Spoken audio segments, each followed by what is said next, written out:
There was a sword.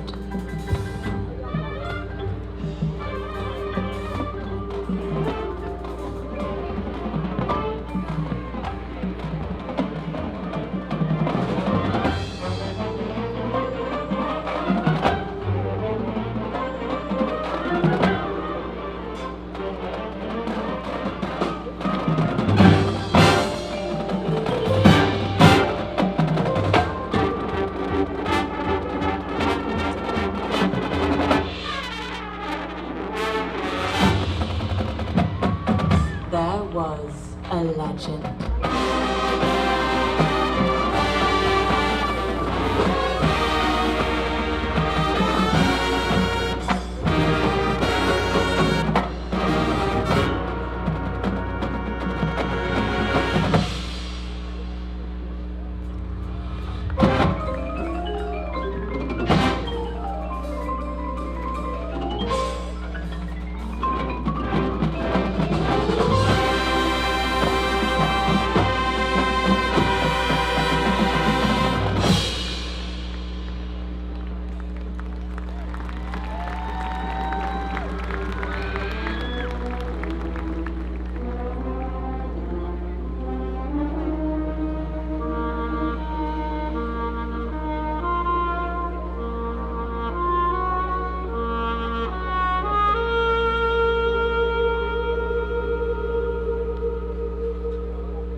and its member schools have made All right, we're out here ready for another great day of Walton football. I'm Wes Powell. And spectators at all Do I just talk, or- Yeah. Okay. Okay. Yeah, we're great. profanity, degrading remarks, and intimidating actions directed at officials, competitors, or Is that other all spectators will not be tolerated and are grounds for removal from the event site. Spectators are not allowed to enter the competition area prior to, during, or after the conclusion of the contest. Violators are subject to removal from the venue. Thank you for your cooperation and the promotion of good sportsmanship at today's event.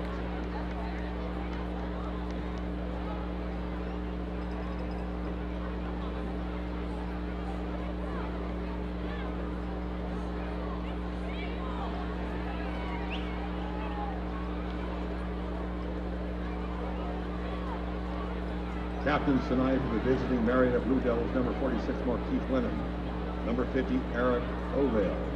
Number 53, Travius Countries Tucker. And Brady Brister. Captains for the Walton Raiders tonight. Number 3, Noah LaValle. Number 19, June Cascone. Number 53, Cooper Bowles.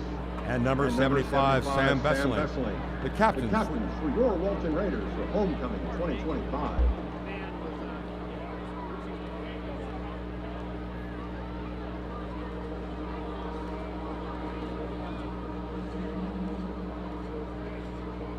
Ladies and gentlemen, please rise, remove your caps and face the flag as we honor America.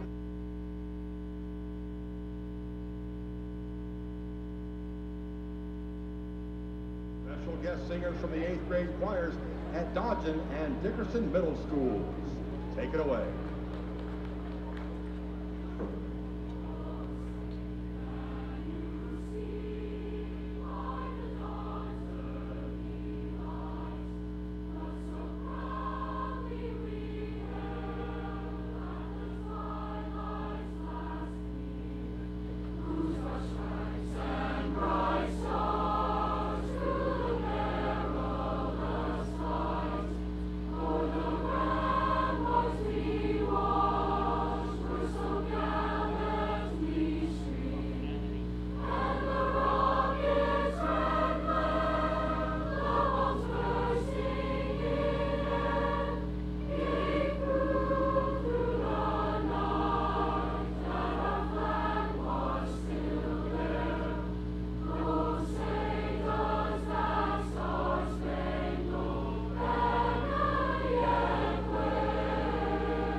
The Walton Chorus, accompanied by the Dodgen and Dickerson Middle School.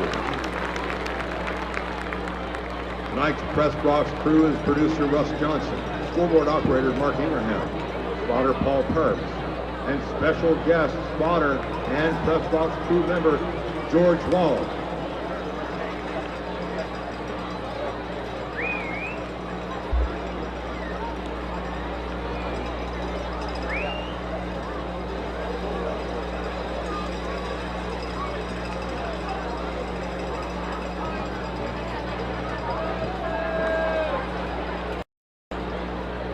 The marching band would like to thank visionary sponsor Savage Cabinetry for support. Check out Savage Cabinetry online at www.savagecabinetryinc.com. Thank you for your support of the Marching Raider Band and Walton football.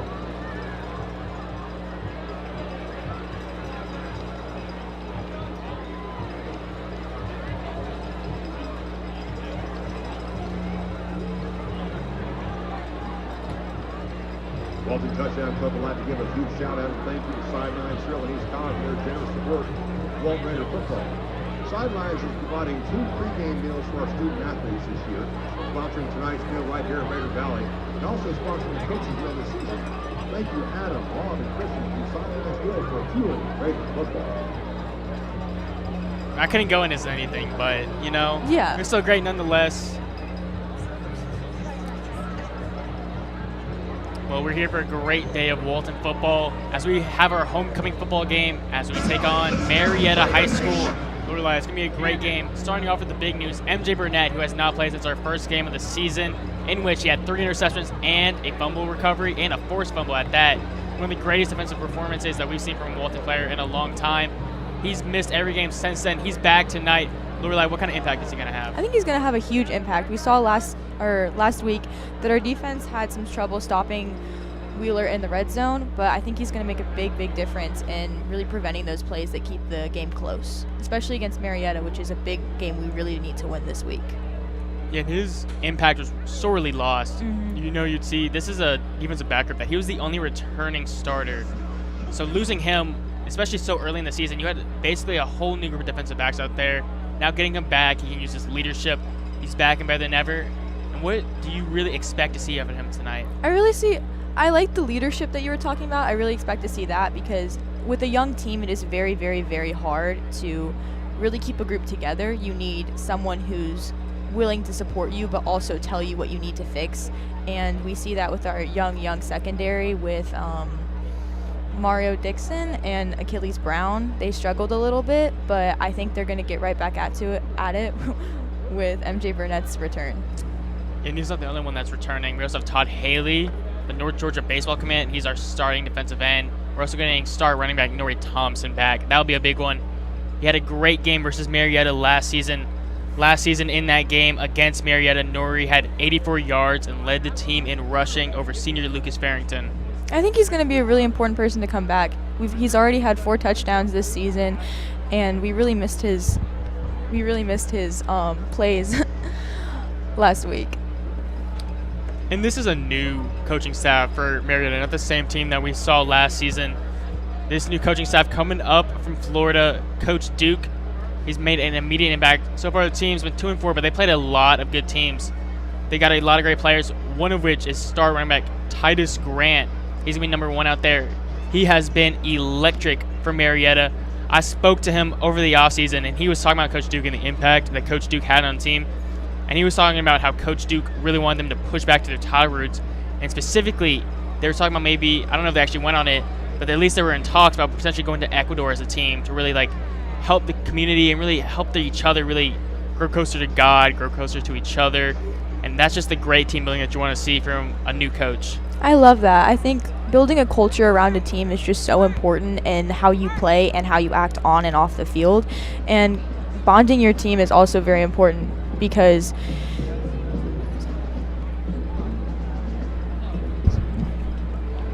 the autumn wind is a pirate. Because even if you have a great team, it's really nothing if nobody can work together. His face is weather beaten. He wears a hooded sash. Red, white, and blue about his head. A mentality to eat and smash. He growls as he storms the field.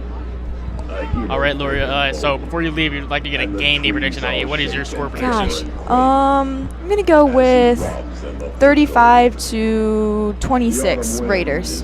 Yeah, I had to Close agree. game. Yeah. Close game. I think it's gonna be a great game. Like you said, I think Walton might score a little less, but I think the defense, because we saw last season it was very defensive, 21-3.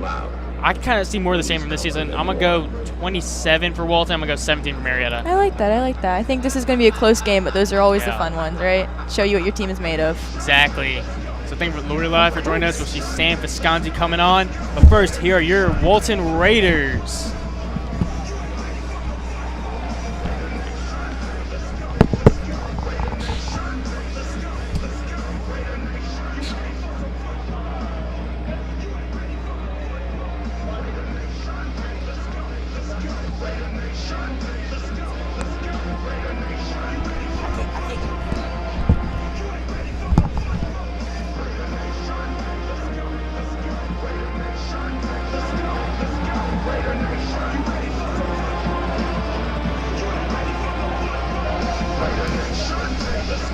I'm now joined by Sam Visconti. Sam, how are you doing? I'm doing good here as we have this homecoming game October 3rd facing the Marietta Blue Devils. Wesley, I'm so excited for this game, honestly.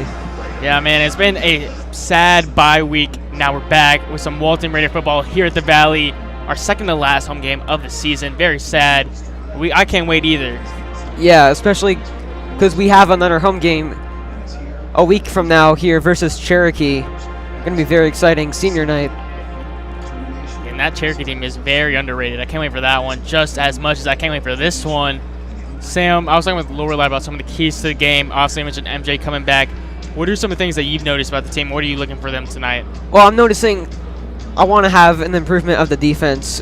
When MJ Burnett coming back here, maybe he can help Mario Dixon and Achilles Brown. They've had a rough start to the season. Hopefully MJ Burnett can get this Walton secondary back where it's supposed to be. That's the main thing that I'm looking for Walton. Yeah, and I was talking to Coach Bruner earlier before the game, and he said that this is the healthiest the team has been all season. So he's really looking forward to seeing all these guys coming back from injury. MJ being the one, then we also talked about Todd, and also especially Nori coming back as the guys are in the tunnel, and here they come. Ladies and gentlemen, your Walton Raiders.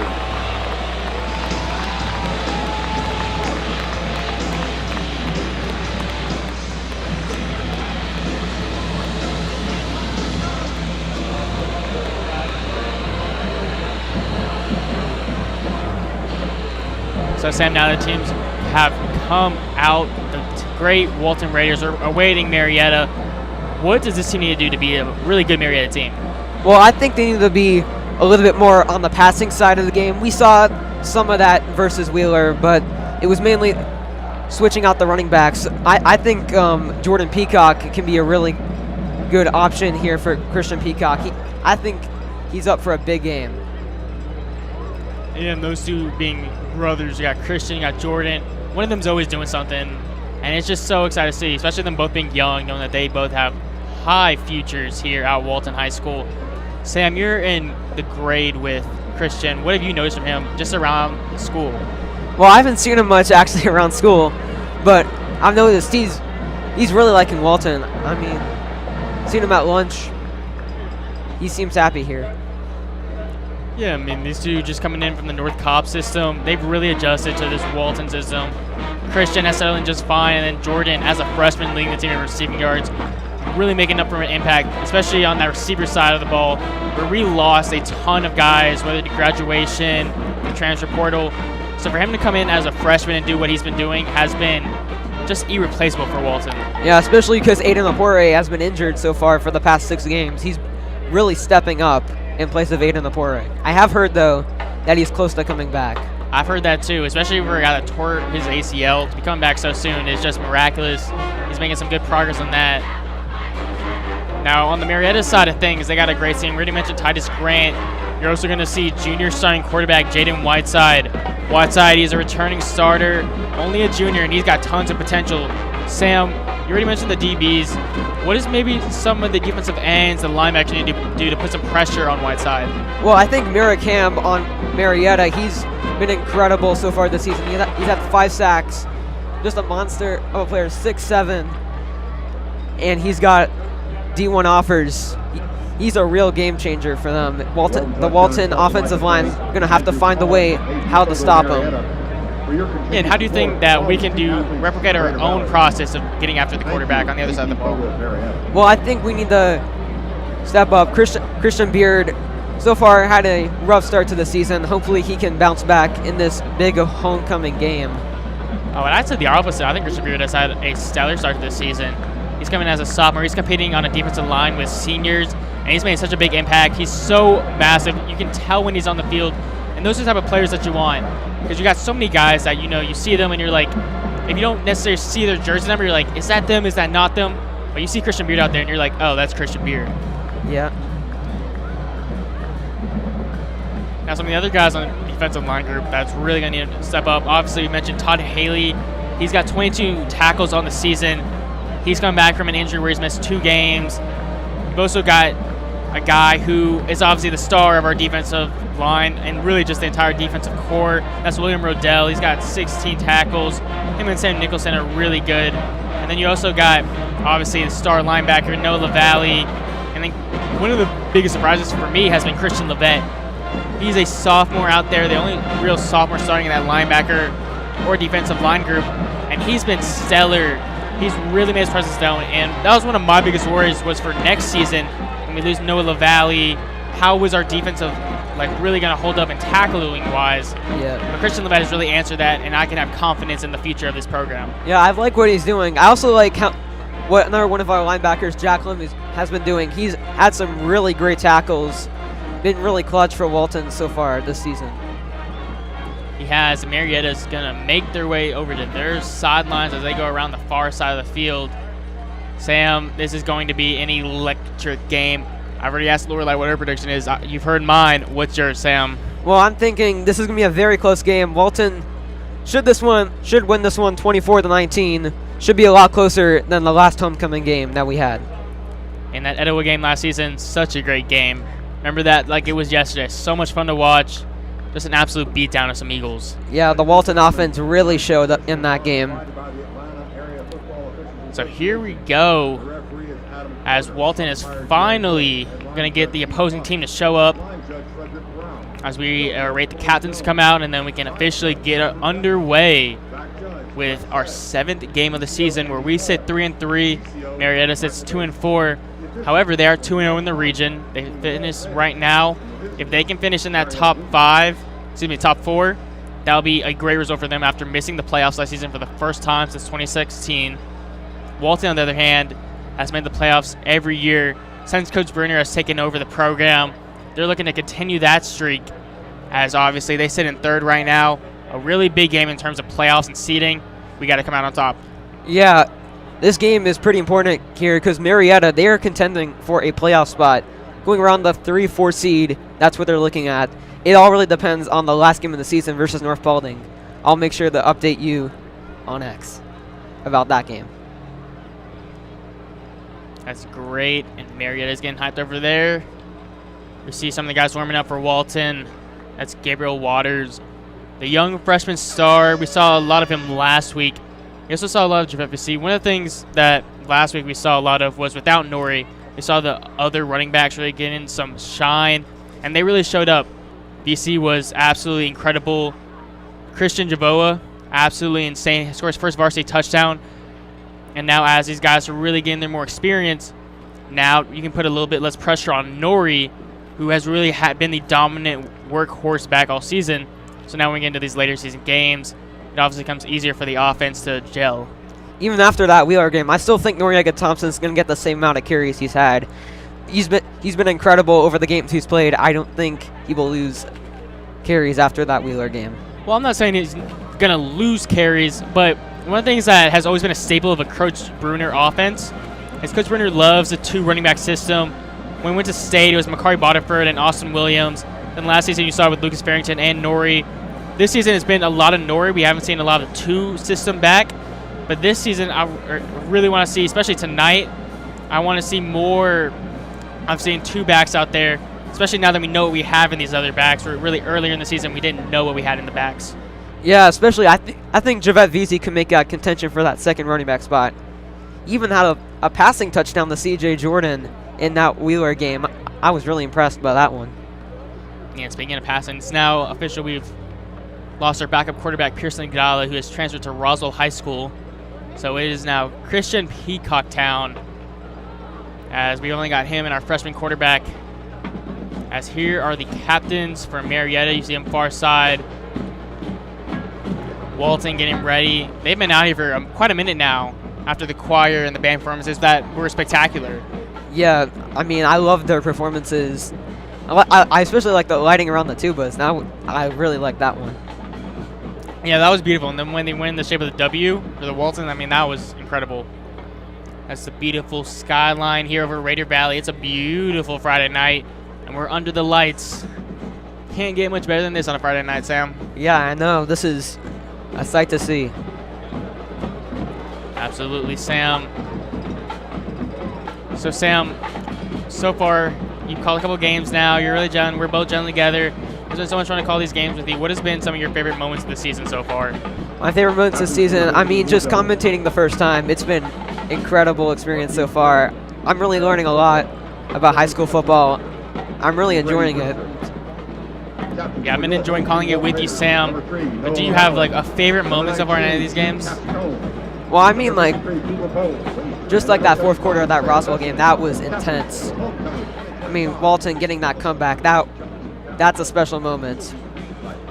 Here are your captains for Walton. See number 3, Noah LaValle. Number 53, Cooper Bowles. Number 75, Sam Besselink. Number 19, Jude Cascone.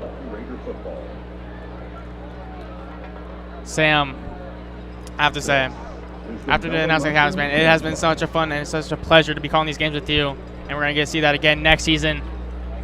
But unfortunately, we only have one more week after this week. So we got to really take in these moments. Obviously, assuming we don't get a home playoff game, which, if you want to call another game, this is going to be a big game to decide if we host a playoff game. So we got to be on our A game today, and so does the team. And they know that we got such a talented senior group as they approach the final ends of their senior season. You know they got to be feeling those emotions, but they got to keep the emotions to the minimum. I was talking to Coach Brenner earlier today. Coach Brenner was talking about how to keep the team's emotions on the game and not on the homecoming weekend, obviously this parade, all these other distractions. And he was talking about how the team needed to keep a focus on tonight's game, and then they can go celebrate tomorrow. They had a great time at the parade today, and I know Coach Brenner has got those guys ready for a great matchup of football tonight. Yeah, Coach Bruner has really turned around this program. I mean, before we were a pretty solid team, but he's turned us to the next level. We are now a playoff team every year. Just really excited what he's done. Yeah, especially we had some dark years ahead of Coach Brenner. It was really hard to find some funding for the team. It was a dark place for Walton. Now Coach Brenner's come in, changed the system, changed the culture, and he's got Walton back where they want to be. As finally, here comes Marietta. Marietta looking to upset Walton. Walton looking to starve off the upset. This is so funny to me, Sam. It's been so long for Marietta that Walton's already out on the field and Marietta's just now running out. That's one way to delay a game, Wesley. Over here, and it looks like Walton is set to receive. 3 guys are back. Jordan Peacock in the middle. Far side is Christian Andrews, and near side is Nori Thompson. Christian Andrews had those 2 good kickoff returns against Wheeler a couple weeks ago. Looking to see if he can replicate that tonight. Peacock also had a really good one, too, that got us inside the 10. And obviously, Nori, he's always one of our guys that's back there. Missed him last week, but Peacock and Andrews made up for it.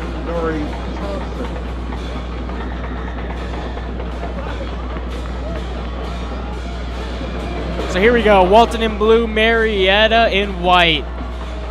In a big-time region matchup here at the Valley. Marietta 2-4, Walton 3-3.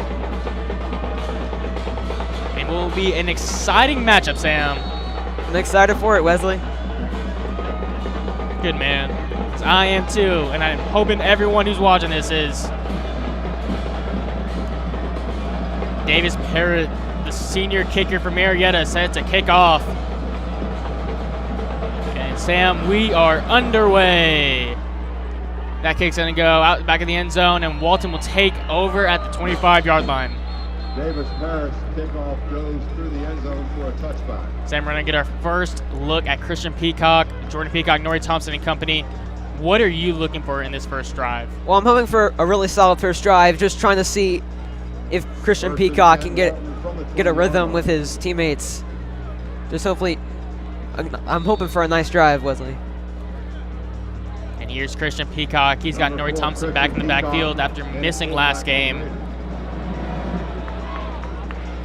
Walton's got 4 wide.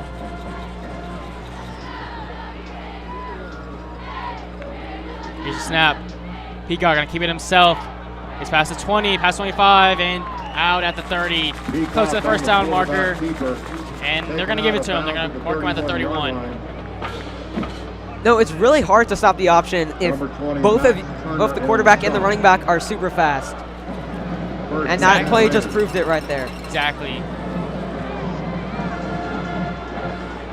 Walton now gonna move Jude Cascone. Nowhere even out of the backfield. Here's Peacock. Looking to throw in. There's Max McCraney. McCraney with his 5th catch of the season. He didn't get any catches against Wheeler, but he certainly made an impact on the blocking side of the game. The stop is made by number 9, Brody Archie. Brody Archie made the tackle for Marietta. A very talented athlete. Already has D1 offers as a junior. Here's first hand off, and Nori Thompson going to get a couple before being pushed back by Marietta. Number 8. Going to bring up a third and short. Sam, what are you calling here? If I'm Coach Bruno, I'm calling a jet sweep. Well, Walton's been doing a lot of hurry up. It's going to be a scream. Marietta was all over it, and Christian Peacock going to try to keep it himself, and he can. There's the talented Merrick Ham, already with multiple Division I offers, making a big third down stop. And Walton's going to send out the punting unit. We're going to get a look at senior punter Brian Gunnels. I mean, not the drive we wanted, but at least we can make adjustments against this Marietta defense now. Number 91, Brian Gunnels in punt formation. Matthew Ladner in for the snap. Long snapper Matthew Ladner. Number 8, Elijah Green alongside number 10, Samaj Anderson back deep for the Blue Devils. Samaj Anderson and Elijah Green back deep. Walton, oh, Jude Cascone's going to go up and get it. It's a fake. Cascone getting very close. I think they're going to get it. And they do. There's the first down for Walton on the excellent fake. Now that's Coach Bruno right there. He loves the trick plays. I mean, no one was, Marietta was not expecting that. Jude Cascone just pushing his way through the defense for the first down. And that's a really good call, Wesley. I noticed a shift, and then I was thinking, oh, maybe they're going to fake it. I saw Jude Cascone go out and shotgun, and then he just runs up, quick snap, gets it. Marietta was not expecting it. First down, Raiders. So now we're going 5 wide out of the 4th down conversion. Tom's going to go in motion. Peacock going to keep it himself, though. He's going to bounce around and get tackled at the 50-yard line. Number 4, Christian Peacock on the carry. The stop is made by number 18, Merrick Ham. You're going to see far side. That's MJ Burnett getting reps at receiver. I mean, with all the injuries to the wide receiver position for Walton, Second down and MJ 5. Burnett's a very good receiver. Mainly on the defensive side, though.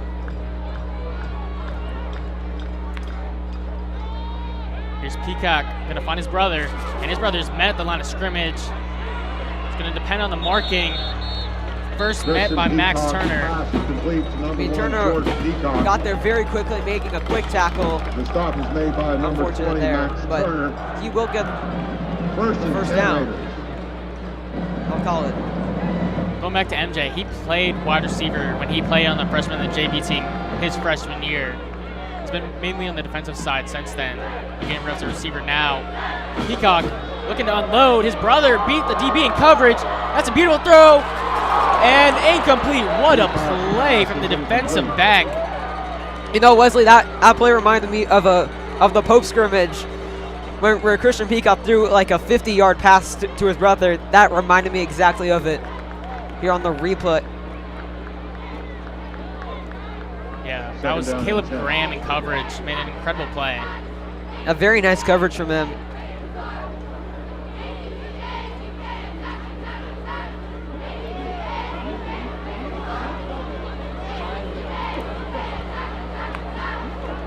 Peacock now screen to Devin the Vet. That's his 3rd catch of the season. Peacock's pass Looked like the ball came out late, but they're going to mark him down. The stop is made by number 13, Nathan Hill. There is a flag. And there's the flag, and it's going to be against Walton. False start is the call assessed against the Raiders. That will be a 5-yard Going to be an penalty. illegal shift. Repeat the down, 2nd and 15. Or illegal formation, excuse me. It's going to bring Walton back and set up a 2nd and 15. I mean, so far, Noriega Thompson's been in the backfield. I haven't seen any other running backs besides him. And you know, we actually handed the ball off once. Guys looking to ease Nori back in. Still got 4 wide. Here's Peacock And just as I say that, they're going to hand it off to Nori. Nori runs over Jordan Peacock past the 40. That's going to bring him a 3rd and medium. Friendly fire there from Noriega Thompson. Hopefully Peacock's okay. It's a big hit. Number 20, Max Turner on the stop. Man, I can't imagine that being Nori. You're thinking you're about to run over, you know, make a big, just almost like an Oklahoma drill, trying to truck the defender, and you're like, oh, that's my teammate. Yeah.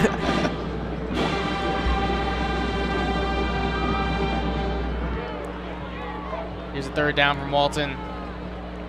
3rd and 5. Peacock coming in motion. It's going to be a jet touch pass to Peacock. Peacock going to get past the 1st down and a lot more.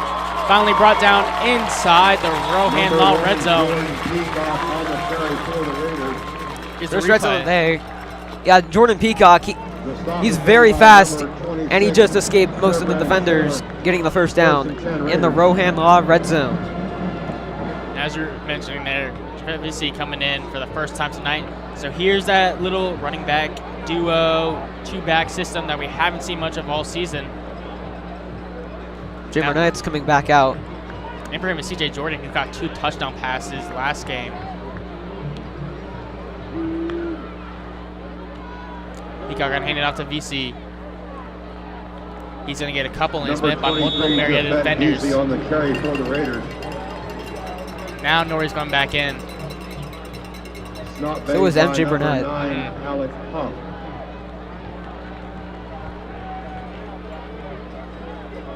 Now Walton's got a lot of like 4 receiver looks so far. Now we're going 3 with Jude in. What's really interesting to see, because we haven't done a lot of that all season, especially this entire first drive has kind of been that. Here's Burnett in motion. As Peacock going to keep it himself to the outside, and he's going to walk in. Touchdown, Raiders. I mean, like I was saying before, those option plays are very hard to stop, especially because Christian Peacock is a dual-threat quarterback. He has the speed to get into the end zone. Here, as we'll see on the replay coming in shortly. You see Peacock, none of the Marietta defenders were really on him. He has the speed to get past. That's an easy touchdown, Wesley. It was, and that's just been what he's been so good at all season, just keeping it and running. He's got so many option touchdowns this season. And there's another one there, just extra point from Daniel Strickland. That is through the uprights.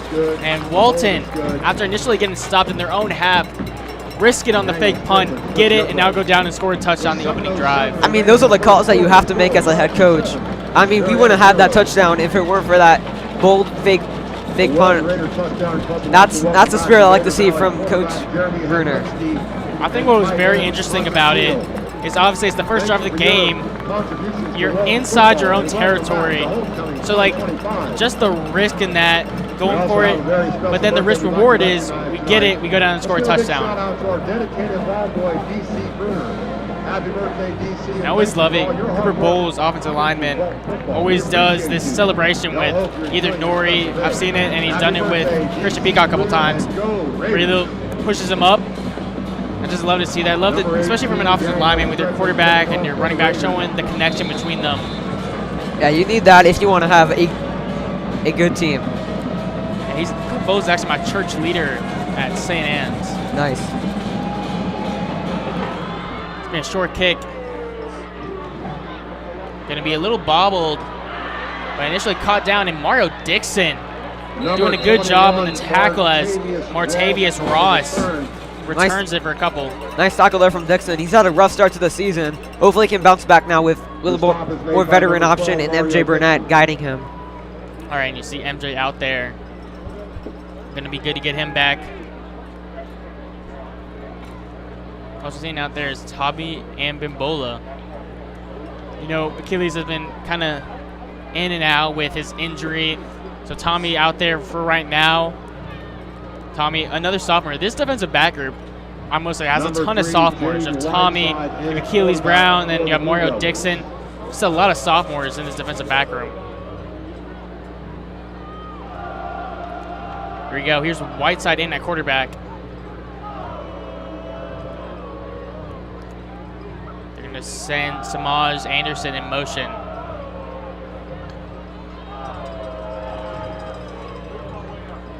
It's going to be handoff.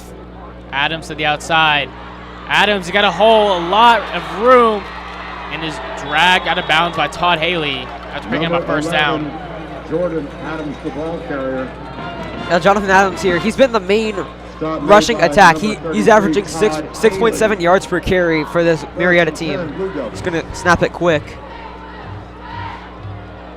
Another handoff to Adams, and this one blown up from the beginning. Number 11, Jordan Adams, Paul Pruitt all over that. Marietta's running a 3 running back system. They have number 16, Paul Pruitt. They have Landon Mandry. They have Samaj Anderson, and then Jordan Adams. Again, Marietta going hurry up. Now we're going to see Whiteside throwing it for the first time, and it's complete and pushed out of bounds is Landon Mannery. The pass is complete to number 2, Landon Mannery. Knocked out of bounds by number 5, Sam Strickland. 3rd down and 4.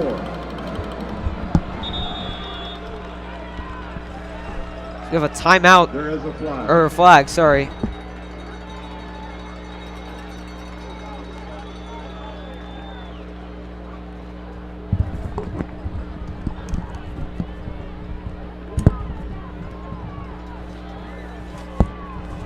Encroachment is the call assessed against It's going to be the Raiders. encroachment against 5-yard Walton. penalty, 1st and 10 Blue Devils.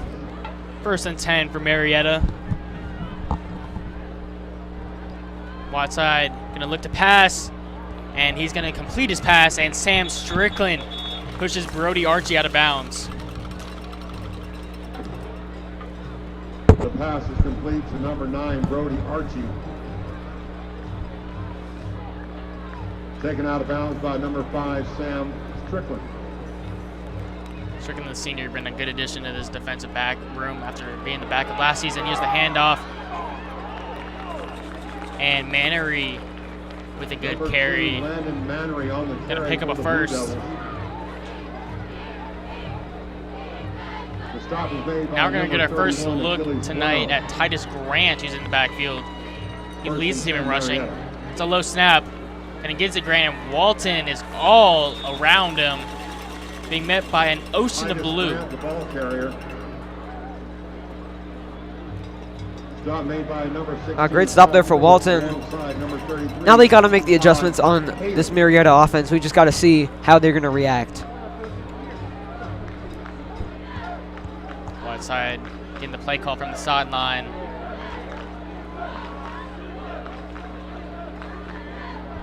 Brandon Whiteside, both juniors in the backfield. And Whiteside going to look towards the end zone. He's got a man, Mario Dixon, trying to make a play, and it's calling the end zone touchdown, Samaj Anderson. Yeah, the running back here, he's pretty good at wide receiver while also being a running back. Mario Dixon unable to stop that touchdown. That's the 2nd time. He did the one before the game versus Wheeler when he got touchdown up. Unfortunate there for the Raiders. So both teams go down and both teams score touchdowns. This is an interesting position, Wesley. They have all their linemen on the left side of the field. Yeah, but usually this is when they come in like that. I don't know. I don't know why they do it, but it's weird. But they do it nonetheless. Number 6, Carson Snipes into a hold.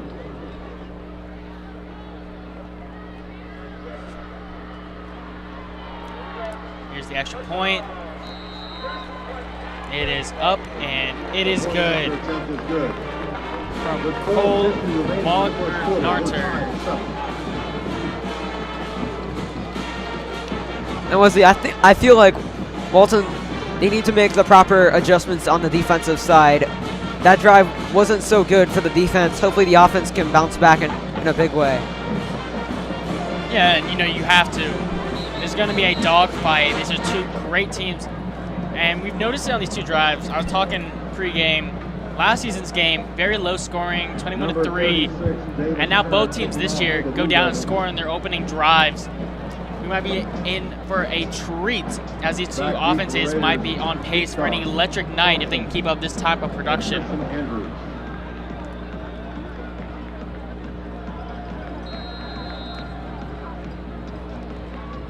Here, going to kick off again.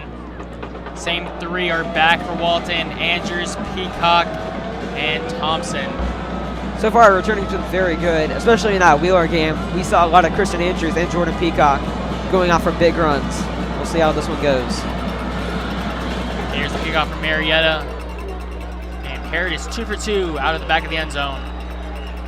The kick is in the end zone for a touchback. So Walton on that first drive, gone hurry up a lot, very fast pace. Going to see how they adjust to that now in the second drive with 4:50 to go in the first quarter. Yeah, I think they got to focus on stopping Christian Peacock with his QB runs. But that means they might be off guard if Christian Peacock were to pass. Walton came in with the same 4-out formation. 3 receivers, 1 tight end, Jude Cascone. Peacock gonna try to find one of those receivers. He's gonna unload towards MJ. MJ going up, and he makes the play! MJ Burnett, welcome back. No, they're gonna say it's incomplete. Oh, wow. Controversial call there. We'll see if they call it back. Here's the replay. That's a great pass from Peacock. And I don't know, Wesley. I think he had possession on that one. I don't think he dropped it. Man, it was close.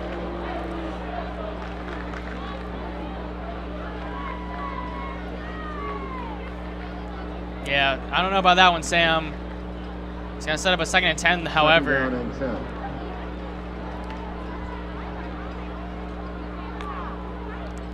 Thompson going to go out of the backfield. Peacock, and that one's off the hands of Burnett. The pass is incomplete. It's a little bit of miscommunication there between MJ Burnett and Christian Peacock. Unfortunate there. I think it's just adjustment for Burnett. Obviously, it's his first game really playing a loaded receiver in a while. So just adjusting back to it, especially as his real big first game as a receiver at the varsity level. But he'll obviously adjust in that. We saw him make that great catch out there. He's just a special athlete. Here's a 3rd and 10. Peacock under pressure, gonna try to swing it, and he is completed to Max McCraney. That was a nice catch from McCraney. I mean, it was a low throw, but he was able to make the proper adjustments and hold on. 1st and 10 Raiders. McCraney already with 2 catches tonight. Didn't have 1 against Wheeler. He's off to a good start. Still Noriega Thompson. He's had most of the snaps so far. It looks like go 5 wide. Yeah. Now Thompson's going to come in. He's going to go behind Peacock. And it's going to be a screen to Thompson. Thompson's trying to get to the outside, but he is brought down by Dante Young. That was a great tackle from Dante Young. Noriega Thompson tried to get to the outside, unable to. 2nd down.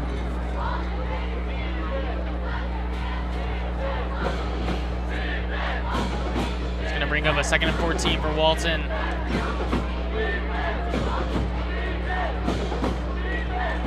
Peacock talking to his O-line. BC the back. And it's BC's going to get the handoff, and he is met almost immediately. We've seen Abercrombie a lot. Yeah, 3rd and long here for the Raiders. It's going to be a big drive to set the tone of the remainder of the first quarter. Now we're going to see Ethan Baker for the first time tonight. It's going to be interesting. He has over 100 yards this season. Had 99 yards in a win against Lambert early on in the season.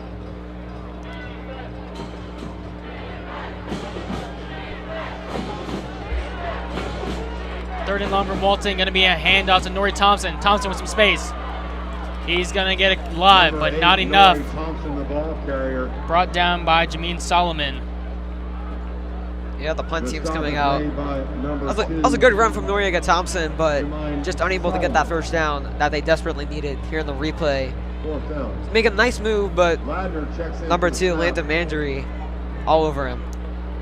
That's actually Solomon. Solomon's the only returning all-region defensive back that Marietta has. Green and Anderson back deep for the Blue Devils. Here's Gunnels' punt, almost blocked. And it's going to be received by Elijah Green. Green trying to turn fields. He does. Making a couple men miss. Oh, made one man fall. Ball comes loose and it's recovered by Walton. Ball came loose after Green put on some great moves, but could not hold on to the football. Now Elijah Green there, too confident, not able to hold on the ball. Here as you see on the replay, he was making some great moves there, juking Walton defenders. Yeah, here as we see, ball popped out by Jack Klim, and then recovered. And Walton's on the 40-yard line. Look at Jude Cascone on the special teams. He was the one that snuck in on that 4th and 1, and now he recovers the fumble off to a great start by the 3-star tight end. There is a flag. And there's going to be a flag, too. Probably was going to be a holder blocking the back. Walton's going to promptly decline that penalty. Walton's going to take over at the 40-yard line in Marietta territory.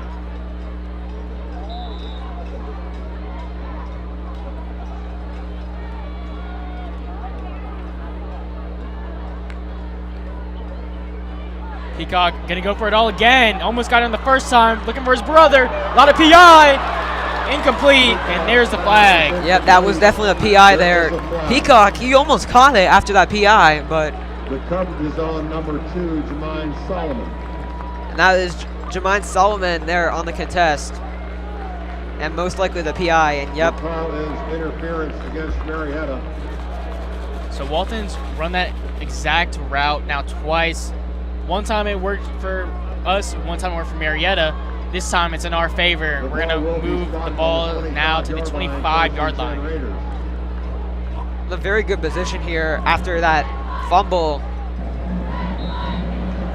I mean, I'm very excited for how this drive's going to turn out.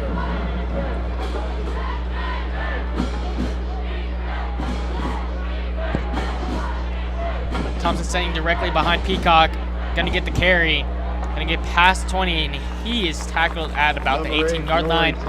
Thompson is putting Walton in the Rohan-Law red zone for the second time tonight. Alec Huff on that tackle. Noriega Thompson had a lot of room to go for that touchdown, but he was able to make a very clutch tackle for 2nd and 2. Or 3, my apologies.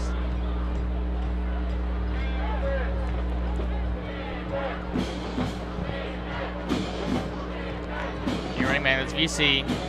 Peacock actually going to keep it himself. Going to loft it over the top and a little bit too far for VC. The pass is incomplete. Great play call, but VZ not able to get that far. It was kind of fun, that play. It was like, it was the fake handoff, and then you pull it, Peacock goes to run it, then sees, it's like an RPO, and then it's VC of all people that kind of breaks through the line. Peacock tried to loft it over the top, but couldn't complete it, and that's going to bring up a 3rd and short. Cascone going to go in motion. And Thompson going to get the handoff. Thompson going to get met at about the marker. And they're going to mark him about a yard short, less than a yard. But they're going to mark him short nonetheless. Bring up 4th down. The stop is made by number 9. Chris Burns already gone for 1. And he's bringing in more heat to the trenches. CJ Jordan checking in. Good play there. Looks like Walton's going to run up the middle. Here it is. It is around the middle, and Thompson going to dive forward and pick up the first down. Thompson, the ball carrier. That's where that jet sweep from Christian Andrews got a couple defenders fooled. Noriega Thompson able to push through to the first down. Devin Plummer. Now Walton does not need to run another play before the end of the first quarter. And for the time being, it does not look like they are. Rohan-Law red zone.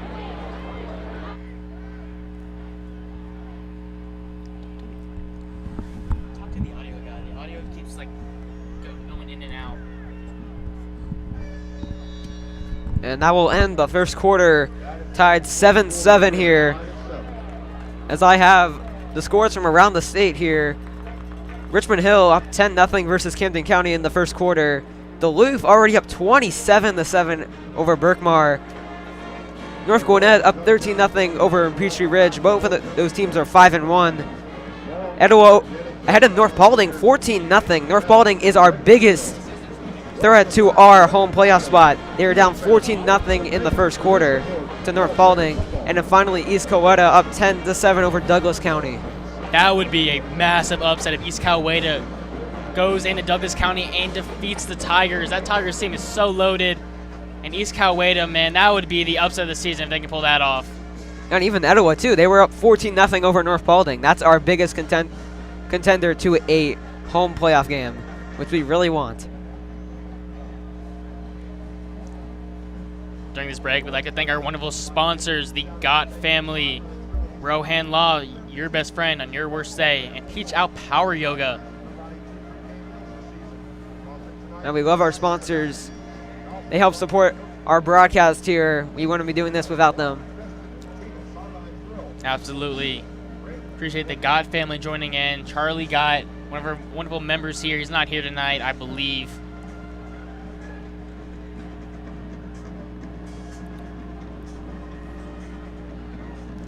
Now the teams have flipped sides, and Walton, upon picking up that fourth down, looks to go in and score their second score of the night.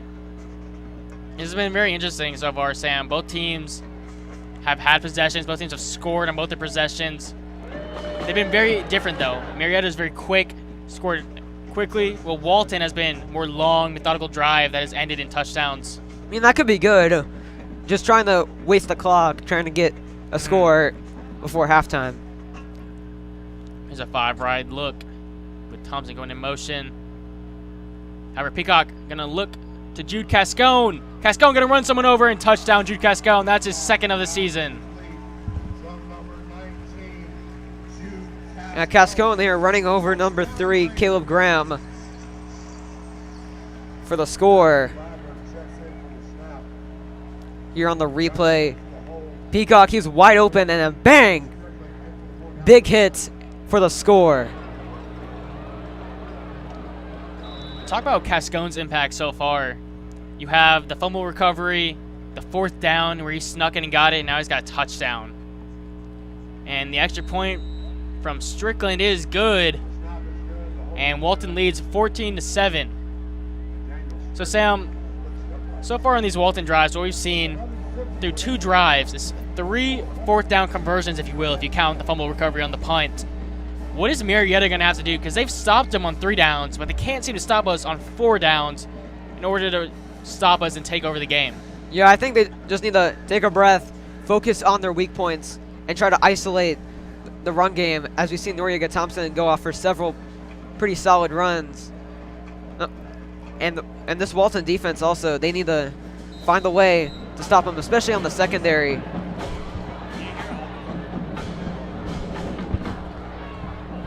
Number 18, Daniel Strickland, tipping off for the Raiders from his own 40-yard line. Here's Daniel Strickland going to kick off.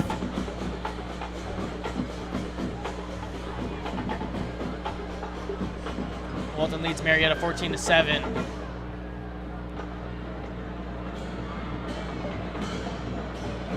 Supergirl leading the cheerleaders and all the seniors down there. I've seen the crowd tonight. They're excited.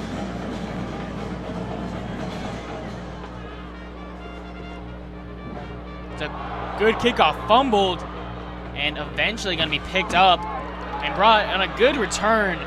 That's Nathan Hill. That was a great tackle from Jack Holm, a diving tackle. Number 13, Nathan Hill, he had a lot of room to go far, but Jack Clem making the defensive leap. Very underrated player, in my opinion. Excuse me, I think that was actually Braylon Urquhart. They got 2 number 12s on Marietta. Hard to tell who is who. And multiple players wearing the same number, kind of hard for us to tell, but. 1st and 10 from the 26.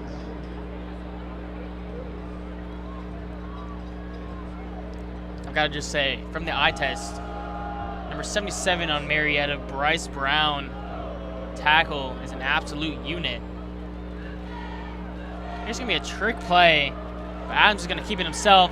He's out past the 30, and he might go all the way. However, this is going to come back. There's going to be a hold.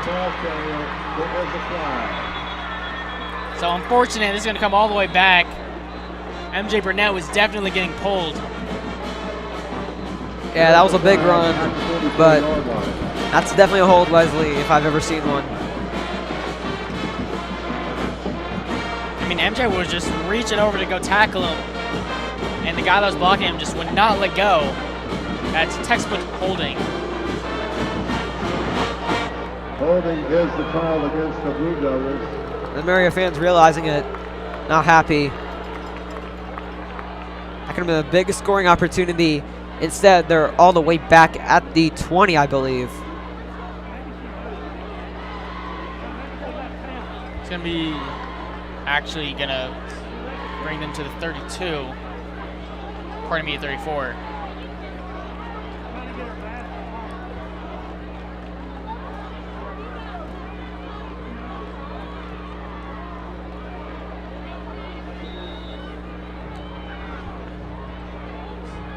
Adams is still the back for Marietta. On a 1st and 5. He just scored what would be a touchdown, and this side is met by a multitude of Raiders, including Christian Beard, and there's going to be a late flag.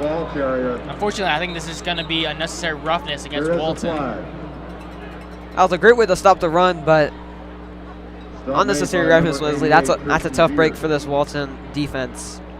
They've been under a lot of penalties so far this year, especially Mario Dixon. Just got to work on trying to keep it clean. Personal foul, face mask is the call. No, they're going to say face mask, not unnecessary roughness. Interesting. For a brief second there, you saw the esteemed broadcasting teacher here at Walton High School, Mr. B, down on the sidelines right now, not up here with us. So that just shows all the hard work the kids put in, that the teacher can go down, enjoy the game on the sidelines. Talking to some former Walton Raiders, Hunter Teals down there. You'll see Drake Lucky down there. Both play for the University of Chattanooga. Here's the pass to Copeland. There's another flag. Copeland's past the 30 and down at the 25, but there is a flag. There is a flag. The stop is made by number 2. There's a solid game from Marietta, but another penalty. That is 3 straight penalties, if I'm right, Wesley. You are right, Sam. That is 3 penalties in a row. 2 on Marietta, 1 on Walton.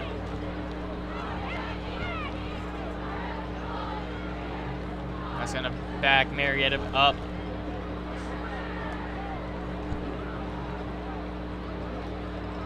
It's going to be holding on the offense. Yeah, there you go. They're backing him up now. Is the call assessed against the Blue Devils. So Holding's going to bring that great play. And for Marietta, I kind of feel like you've seen the opposite effect from Walton. Where Walton on these big plays, we haven't really had any big plays, but in terms of impact, 4th downs have been really good. For Marietta, you had a touchdown erase, and now another big play, about a 25-ish yard play. Now that one's getting called back. And so we're going to see how these plays really impact the game down the stretch. Now, this is definitely going to be an offensive showcase, Wesley. Both offenses are very good.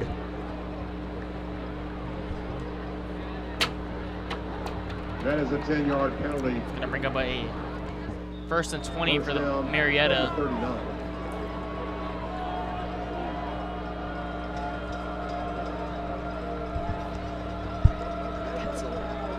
Here's Whiteside under pressure. Escapes, and he is going to be forced out of bounds. Look at Todd Haley. He was the one with the pressure. And welcome back, Todd Haley. Yeah, after being injured for 2 games. Came back in that Wheeler game, I believe. Pressured out of bounds. Did very well. Sam Strickland. Doing pretty well here, too, as well, Wesley.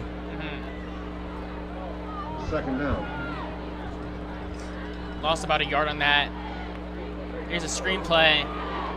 Anderson going to pick up quite a bit, but tackled made by Jack Clem. What hit there? There's a flag. The pass is complete. Saw some contact there. There is a flag. From Elijah Green. Yeah, but I think that's going to go against Mario Dixon, unfortunately. Yeah, Dixon's he's been in a lot of penalties this year. Just hope that he can get it together. Yeah. Yep, it's going to be against Walton. Personal foul is the foul assessed against the Raiders.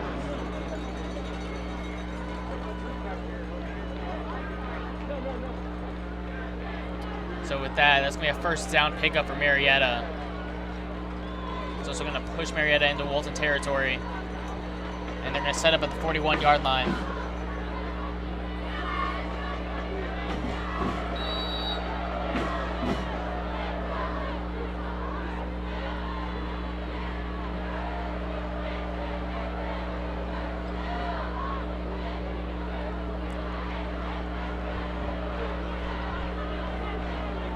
Whiteside talking to his line. It's an Anderson in motion. Fakes it to Anderson. Gonna take a deep shot to Green, and he connects with Green. Touchdown, Marietta. That was a nice play there, Elijah Green. This time there is no penalty, unfortunately, so Marietta will get that touchdown. I like that play from Elijah Green. He really had the speed to escape the defender and get to that end zone. That's Green's second touchdown of the season. Number 82, and that is Whiteside's 8th passing touchdown of the season. On that connection, with now 1 extra point away from being all knotted up. Yeah, doing that weird formation again, Wesley. Yeah, a lot of teams run this. I'm not sure why, but you know what? Keeps teams on their toes. I guess you're right. Carson Snipes into the hole.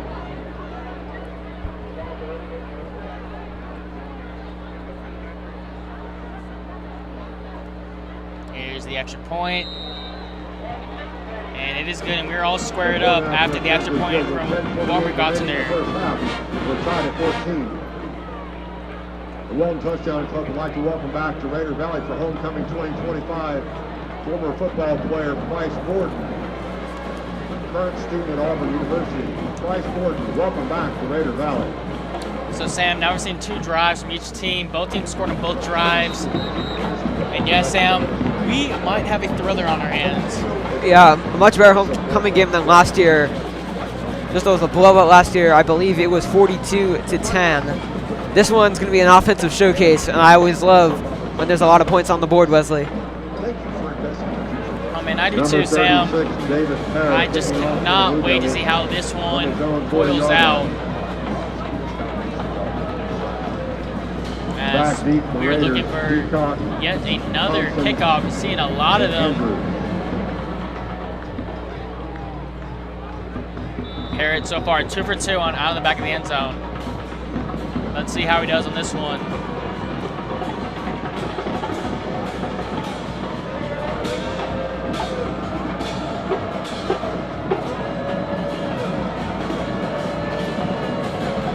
And here comes Parrott.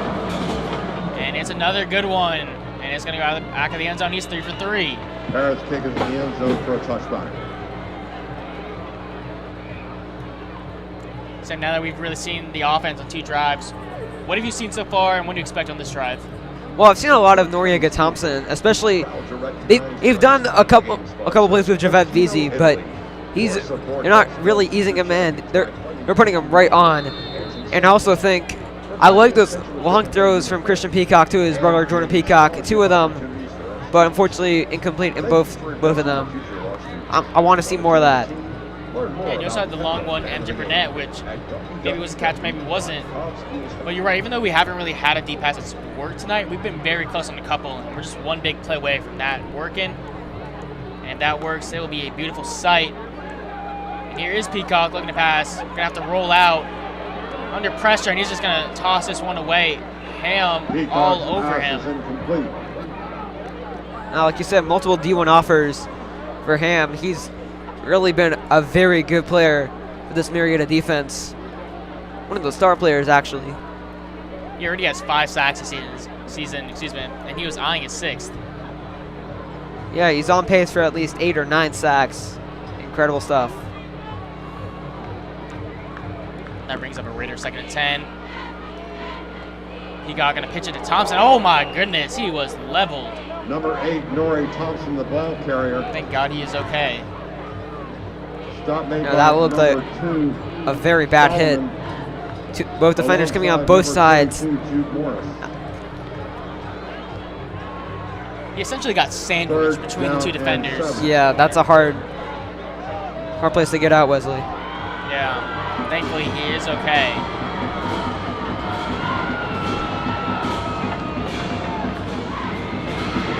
Here's a third down. Peacock, and he flushes out. He's making sure not to go over the line of scrimmage. He was looking for Anderson. He was shoved down. No PI call, which is interesting to say the least. Yeah, number 5, Dante Young, pretty much just pushed Christian Andrews on that play. Questionable no call, but we'll give it to him. Okay, so in the last punt, obviously we had fumble. Let's see if we have another one here. Alongside number 10, Anderson.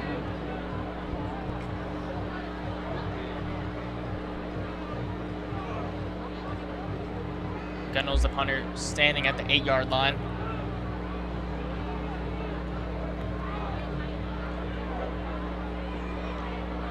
Gets it off. And that one is a great one. Green having to track back to receive it. And he is met, escapes a couple tackles, and is down at the 30.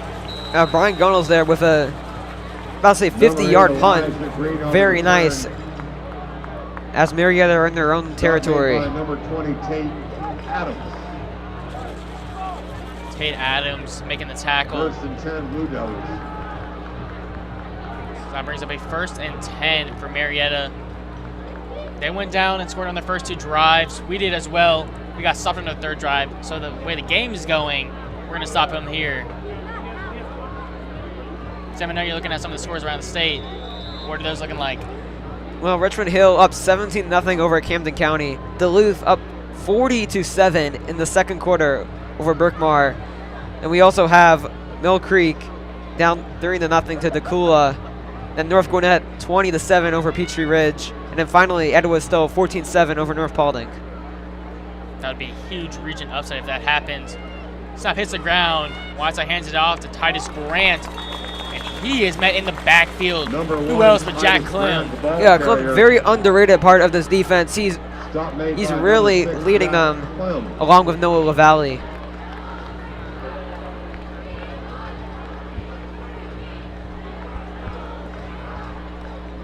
That's a huge loss of yards. It's going to bring up a 2nd and 15. Whiteside's going to fake this one. He has his receiver, not the best pass. And out of bounds is Copeland. The pass is complete to number 7, Isaac Copeland. Well, it looked like he stepped out of bounds. I guess they said he did not step out of bounds. Taken out of bounds by number 5, Sam Strickland was all over that play. Going to bring up a 3rd and 11. Down and 11. And Walton so far making the proper adjustments on the screen and the run. We'll see how they handle 3rd and long. Walton showing blitz, not going to back off.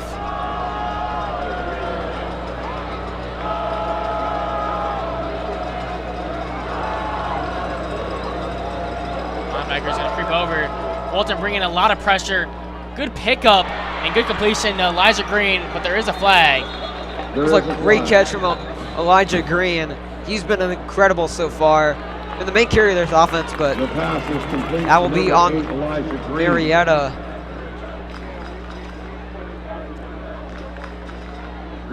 So that was going to be a flag that was thrown, that was at midfield, so it was in the vicinity of Elijah Green.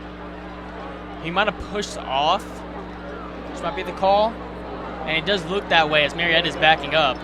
Offensive PI potentially. Yep, there you go, Sam, spot on.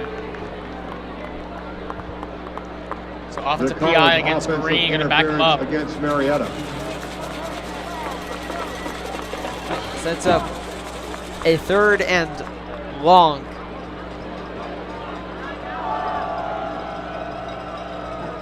I mean, Walton, they got to try to cover Elijah Green. They gotta neutralize him because he's been incredible so far. So here's a 3rd and 21. That's gonna be a direct snap to the running back. Interesting design, but Jack Clem was all over Adams. Saw there Noah LaValle was ready to sack the quarterback, but it was a direct snap, so it wasn't needed.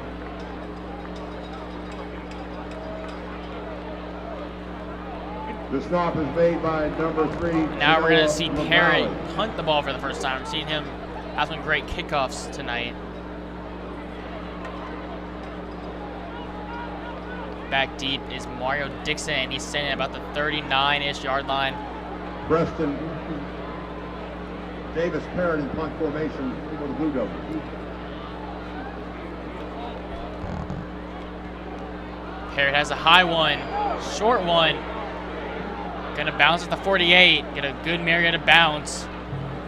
And it's gonna be down at about the 33-yard line. That's where the Walton offense will take over. And that was a great bounce. Bounced 13 yards, an extra 13 yards from where it would have been. Lucky there for Marietta. And I think Walton gonna have to make a statement if they want to control the second quarter, Wesley. Yeah, they will. And you know, obviously, you're coming off the drive where you didn't score a touchdown, but you arguably learn more from that than you do when you score. Because now you learn what Marietta is really good at. Now you know what you need to adjust. We're going to see how Coach Brenner adjusts to that.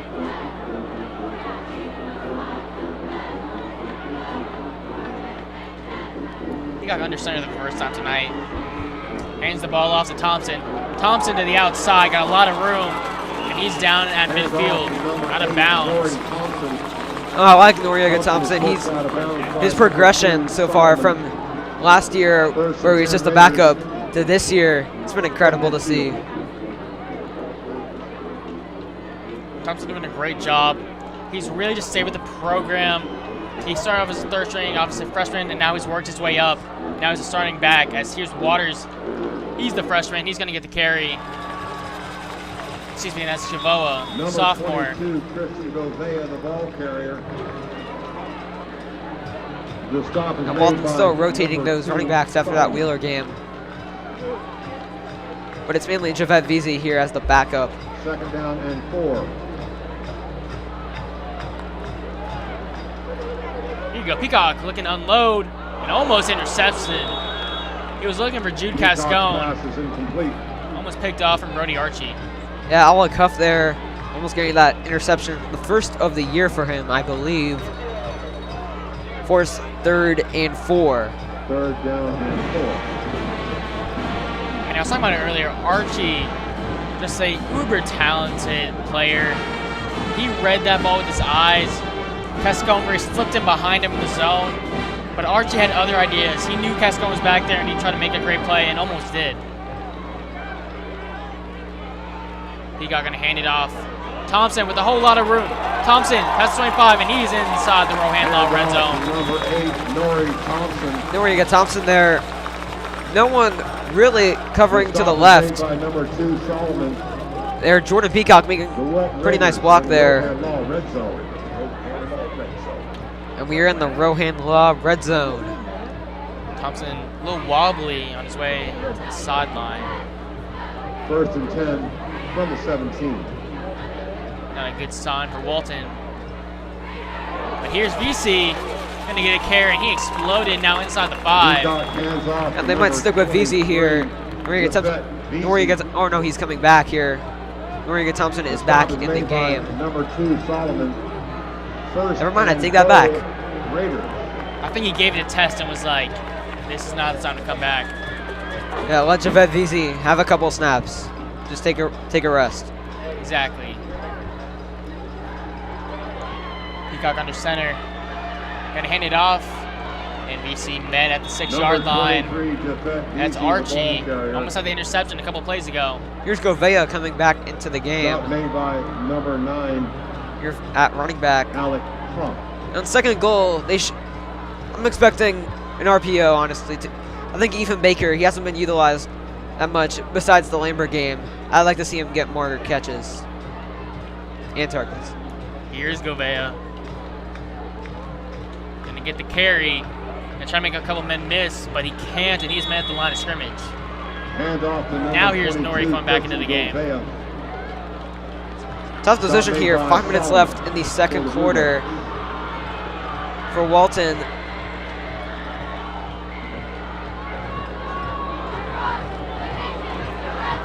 CJ Jordan coming out of the game. He caught 2 touchdowns Third down in this and position goal. last game.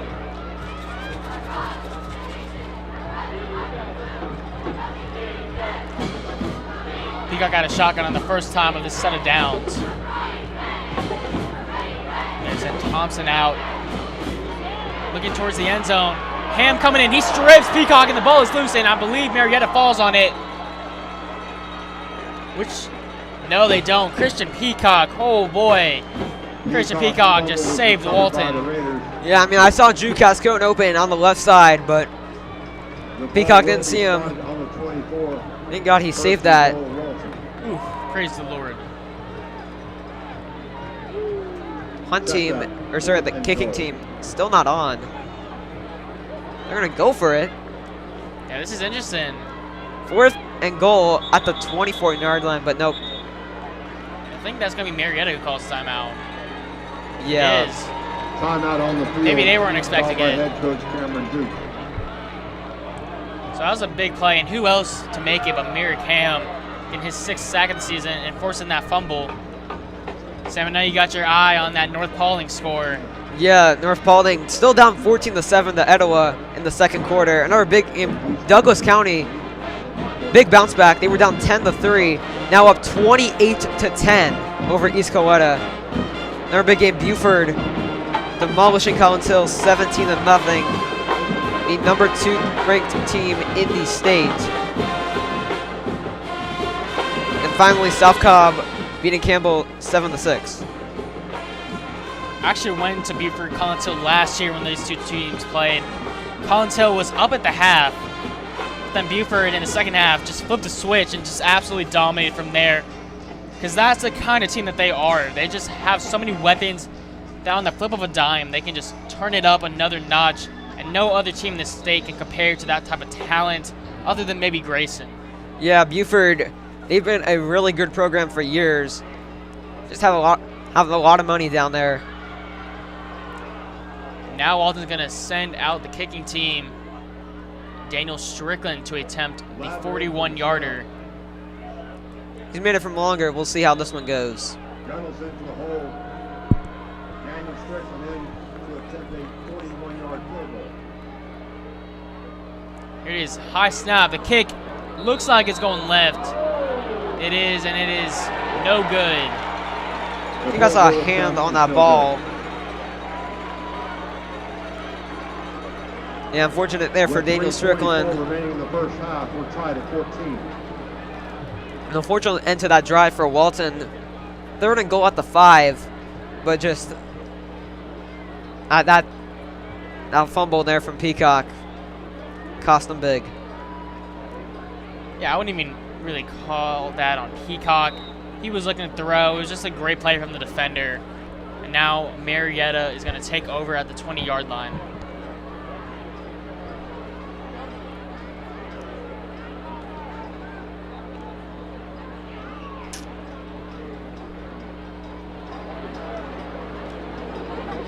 Grant going to get the carry, and he's going to get to maybe the line of scrimmage. Actually going to look like he loses one. Now they're going to mark him back at the line of scrimmage. Hall Pruitt on that tackle. Big one there. 2nd and 10. If you're just joining with us, it is tied 14-14. 3 minutes and 26 seconds left in the 2nd quarter. 2nd down and 10. Big region game here. It is, and Whiteside going to talk to his O-line. Got the big back Grant with him. And he's going to try to find a receiver and almost intercepted. Oh, man. Pruitt was all over that. Broken up by Hall Pruitt. number 16. That throw was just a little bit too high. Scary scene for Jaden Whiteside. Here on the replay. Yeah, just a little bit too high there. Just fumbled it. Unfortunate there. There is a flag. Oh, but there's a flag. And it's going to be against Marietta. So back him up. Block is the call. Yep, going to back him up 10 yards.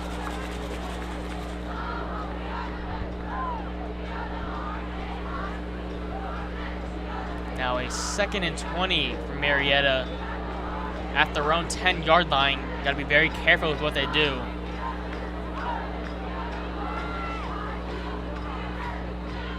It's going to be a reverse play. Oh, ball on the ground. Oh, almost disastrous. The fumble is recovered by the Grant tried to hand it off to Green, and it was just not a good handoff. Yeah, trick play there went horribly wrong, and now they're at the 3-yard line. Potential safety warning for Marietta. He's got to make sure that they don't get that safety. Third down from the 3-yard line. So 3rd and long from the 3-yard line. Officially going to be a 3rd and 27. At this point, just get it out of the end zone. It's going to be a screen pass. MJ Burnett all over it, but Anderson escapes the tackle. And he's brought down by Christian Levette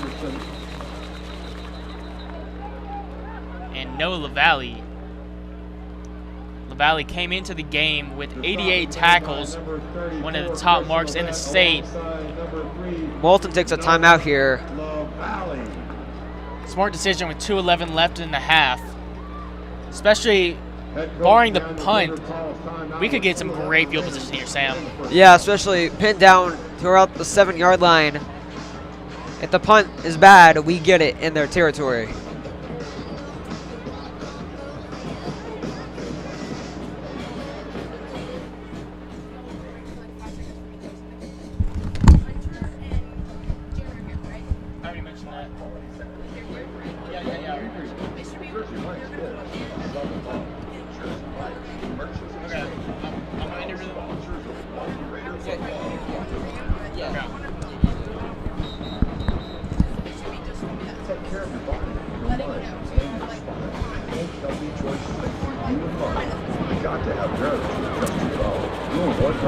This just in, at halftime, Walton football alums Jeremy Heglinski and Hunter Teal are going to come up and join us at halftime for an exclusive interview. Teal plays college ball at the University of Chattanooga, while Heglinski plays at Iowa. We'll see former Raiders coming back to the Valley.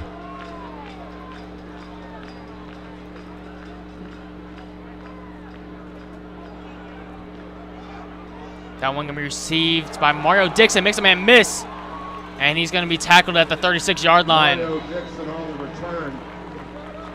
We'll call him actually at the 44.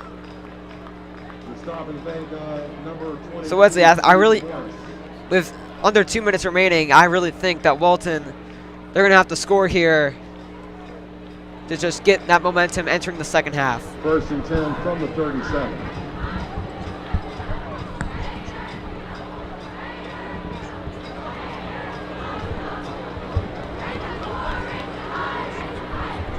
Right here, Walton on the first down at the 37-yard line.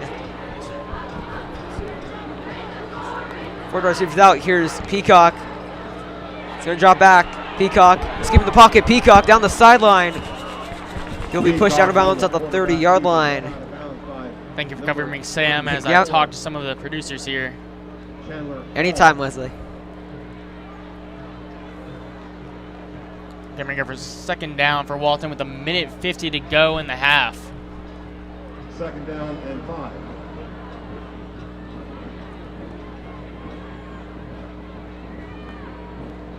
Peacock gonna look like it was tipped, and he's gonna make sure it's batted down at the 30. Gonna bring up a 3rd down. Yeah, tough spot here for Coach Bruner. I'm feeling the trick play here, Wesley, to catch Marietta off guard. 3rd down and 5. Peacock gonna keep it himself. Past the 30. I don't believe he's gonna pick up a first. It's gonna be very close. They'll mark him just short, it looks like. Coach Bruner's already gone for it twice on 4th down. Let's see if he does it again. The stop is made by number 18. It's a little bit far for Daniel Strickland, so I believe they will go for it. They're adding reinforcements to the trenches with CJ Jordan. Handoff going to go to Thompson, and Thompson's going to dive for it. 1st down, Raiders. Nice blocking there from the offensive line. Your clock is ticking as they move the chains. The stop was made by Down to number a minute 13, 5. Nathan Hill. Peacock out of shotgun. Got 3 receivers far side. Gonna look that way. Now he's under pressure. Gonna escape the pocket. Has Cascone and overthrows him. Yeah, just a miscommunication there. They were rushed on time. 55 seconds remaining. It's kind of hard to make that throw. And that was just a scramble drill. At that point, he's just trying to find somebody just a little bit too far. Maybe expected Cascone to playmaker up, but instead Cascone chooses to stay down, and then there's where that overthrow comes.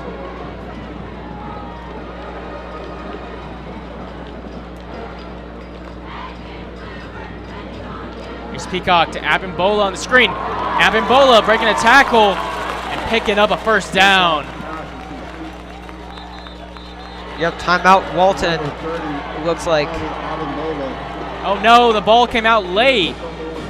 Oh, very unfortunate. First and 10 Blue Devils.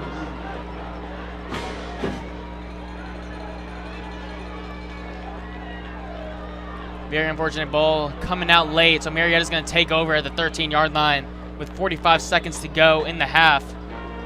Bad fumble there, but hopefully he recovers from that one.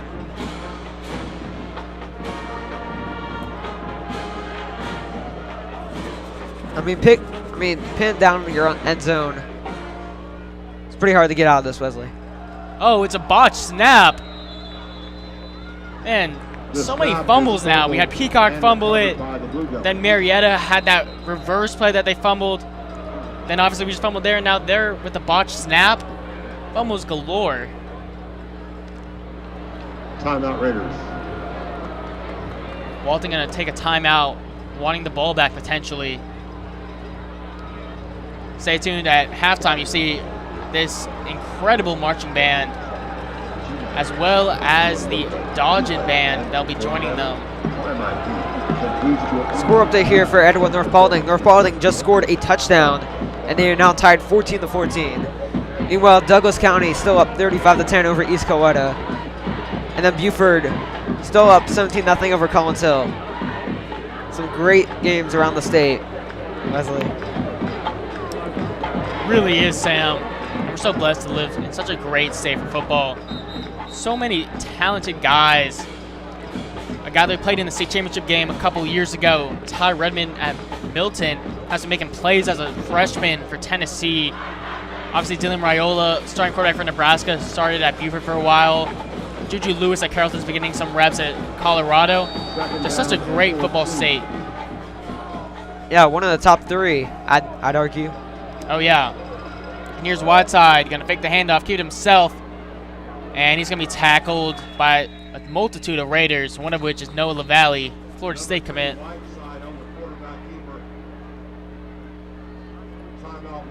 Their timeout here. Walton takes it. That's their last timeout. Now, if I'm Marietta, I'm probably just going to run it. At this point, you're so far in your own territory. A field goal is probably out of the works. Just don't risk giving the ball back to Walton. But hey, as a Walton fan, I'd say go for it, Yeah.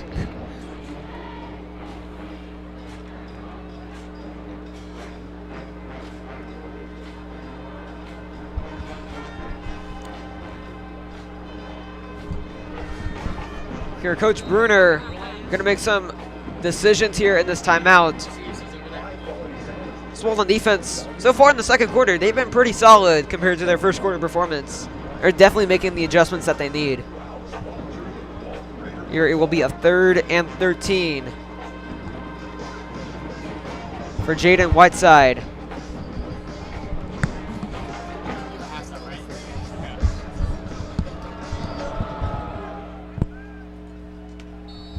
Here's Marietta on the 3rd and 13. Mannery, the running back. Whiteside's just going to keep it himself, and it's met by Jack Clem. And that will do the first half of action, likely, as we have Lorelei Gunnels for her halftime report. And stay tuned for an action-packed halftime that will include interviews, the band performance, it's homecoming. We'll crown our homecoming queen and king. As here we go, we're going to start off this action-packed halftime with Lorelei Gunnels with their halftime report.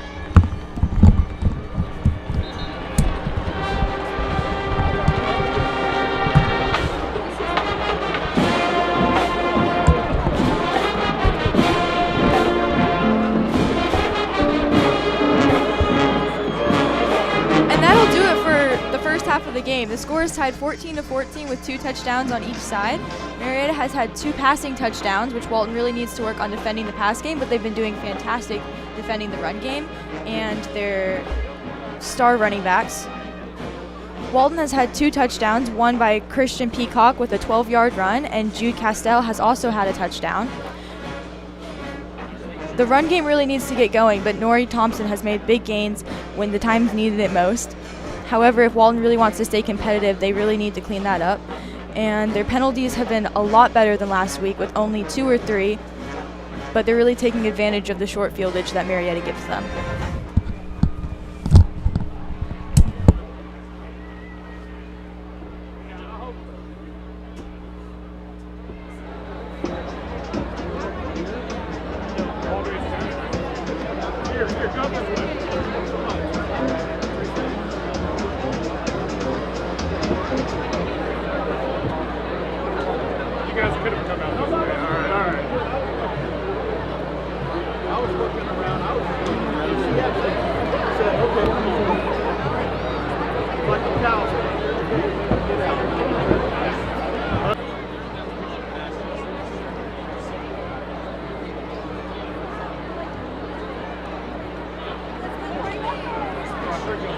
Before our homecoming festivities this evening, we are proud to present the combined band with Dodgen and Dickerson Middle School. Please welcome our band this day.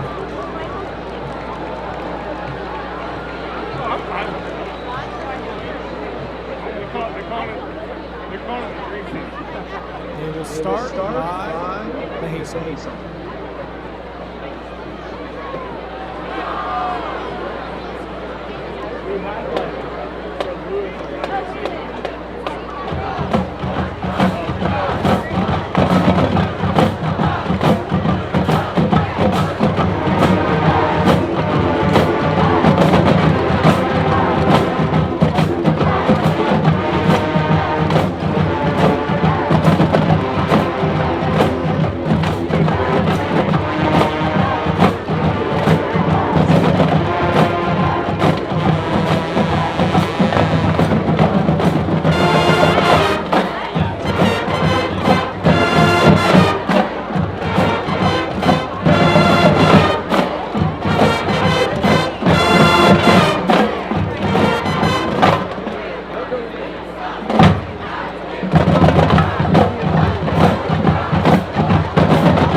Next they will play ESPN.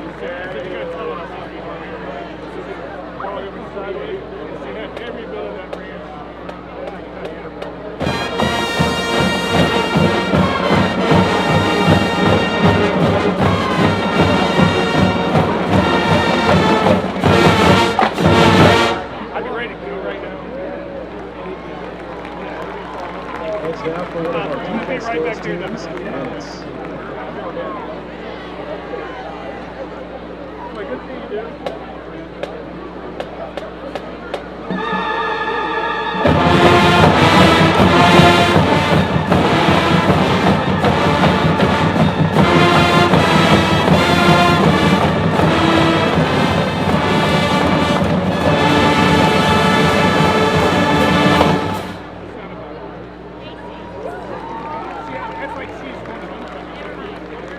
Next up is 100,000 Answers.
High-quality sandwiches made with high-quality ingredients. Jersey Mike's is a sub above. Jersey Mike's, Merchants Exchange, proud sponsors of Walton Raider football. Take care of your body, your mind, and your spine. Make healthy choices that keep you in line. You've got to have nerve to adjust to it all. Your 100 is coming. You make the call. We are Plasker Chiropractic, your team and family chiropractor. Energy matters. You want to look better, feel better, and perform better? Prime IV can boost your energy, immunity, and performance in just one visit. Come get Prime.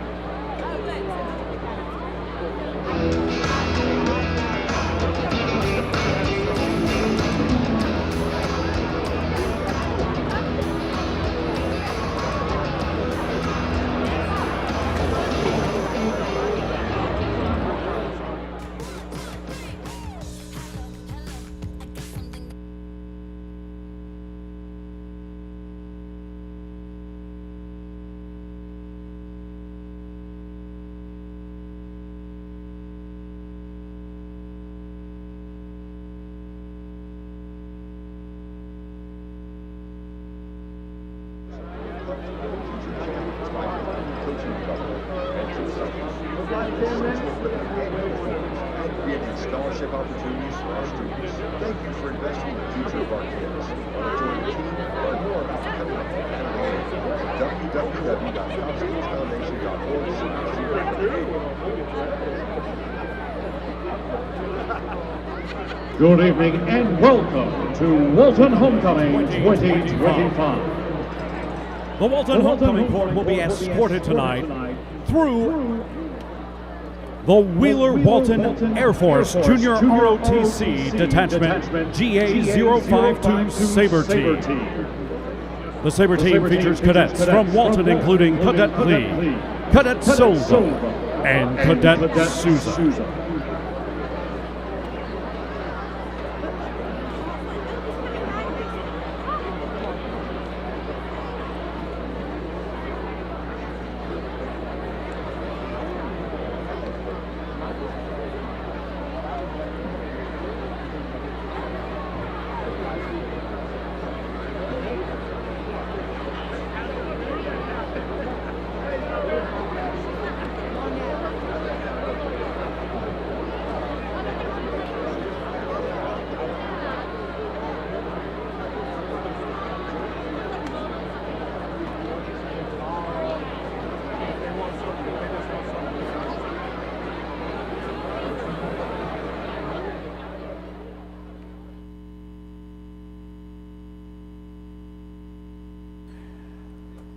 And now it is my pleasure to introduce to you the 2025 Homecoming Court.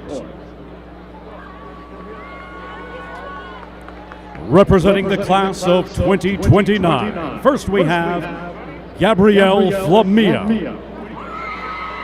Gabrielle is escorted by her father, Dave Flamia. Next is Grayson Moeller. Grayson is escorted tonight by her father, Brian Moeller. Representing the class of 2028, first we have Lydia Black. Lydia is escorted by her father, Marty Black. Next is McKenna Calvo. McKenna is escorted by her father, Fernando Calvo. Our next sophomore is Mia Ray. Mia is being escorted tonight by her father, Michael Ray. Now, representing the class of 2027, first is Kennedy Darden. Kennedy is being escorted tonight by her mother, Sue Pedrosa. Next, we have Evie Harkey. Evie is being escorted by her father, Travis Harkey. Our next junior is Millie Hugh. Millie is escorted tonight by her father, Gene Hugh. And finally, for the class of 2027, we have Paige Miller. Paige is escorted tonight by her father, Micah Miller.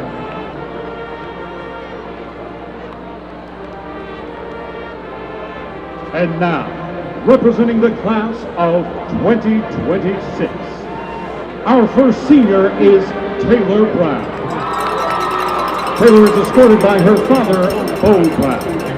Taylor has been a part of the state championship Walton soccer team for the past 3 years. Taylor plans to attend UGA, where she will major in biology with plans on becoming a dentist. Taylor's favorite teacher is Dr. Lee. Dr. Lee is extremely supportive, helping Taylor to feel confident in her academic abilities to achieve her dreams. Taylor Brown. Our next senior is Nicole Delgado. Nicole is escorted tonight by her father, John Paul Delgado. Nicole has been part of the Walton track and cross-country teams for the past 4 years, and she serves as a gridiron girl. Nicole hopes to attend a college, join a sorority, and major in marketing. Nicole's favorite teacher is Coach Nowitzki, because she is always there for Nicole during her high and low moments. Nicole Delgado. Next we have Amber Primack. Amber is escorted tonight by her father, Andrew Primack. Amber's been a member of the state championship Walton soccer team as well as the Walton cross-country team. Amber plans on going to college to major in business, where she hopes to continue playing soccer and join a sorority. Amber's favorite teacher is Miss Duncan. Miss Duncan is so supportive and easy to talk to, helping Amber learn in the classroom. And Miss Duncan takes the time to support her in her soccer games. This is Amber Primack. Next on the senior court, Gabby Santucci. Gabby is escorted by her father, Alex Santucci. Gabby is a member of the state championship Walton soccer team. Gabby is also active in the National Honor Society and Spanish National Honor Society. Gabby plans to go to college and study biology to one day become an ultrasound technician. Gabby's favorite teacher is Mrs. Hart. Being part of Gabby's academic and athletic career, Miss Hart has always shown that she cares about Gabby and truly understands her. It's Gabby Santucci. Next we have Sayla Shockey.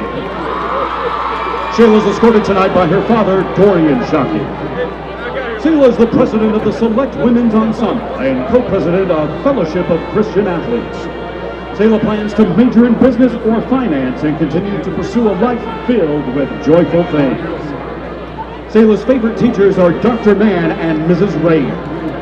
Sayla appreciates their kindness and willingness to help, and they never fail to have a smile on their faces. And Sayla admires them for that. Sayla Shockey. And finally, for the class of 2026, we have Layla Varghese. Layla is escorted tonight by her father, M.J. Varghese. Layla has been a member of the Walton basketball program for 4 years and is the class of 2026 treasurer, serving in student government. Layla hopes to attend the Georgia Institute of Technology to study industrial engineering. Layla's favorite teacher is Dr. Lee. Dr. Lee is always filled with so much joy, making coming to class every day something to look forward to. Layla Varghese. And now I'm pleased to introduce Dr. Stephanie Santoro, our principal, who will crown our homecoming queen for 2025. As voted on by her classmates, this year's homecoming queen is Sayla Shockey.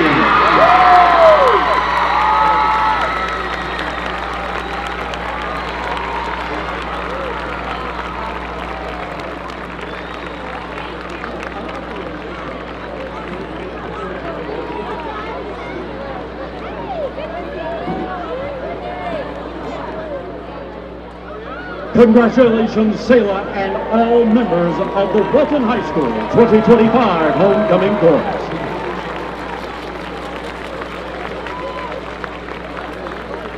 Earlier today, during the Walton Homecoming Parade, we had a float competition, and I'm pleased to announce that the winner of this year's float competition is the senior class.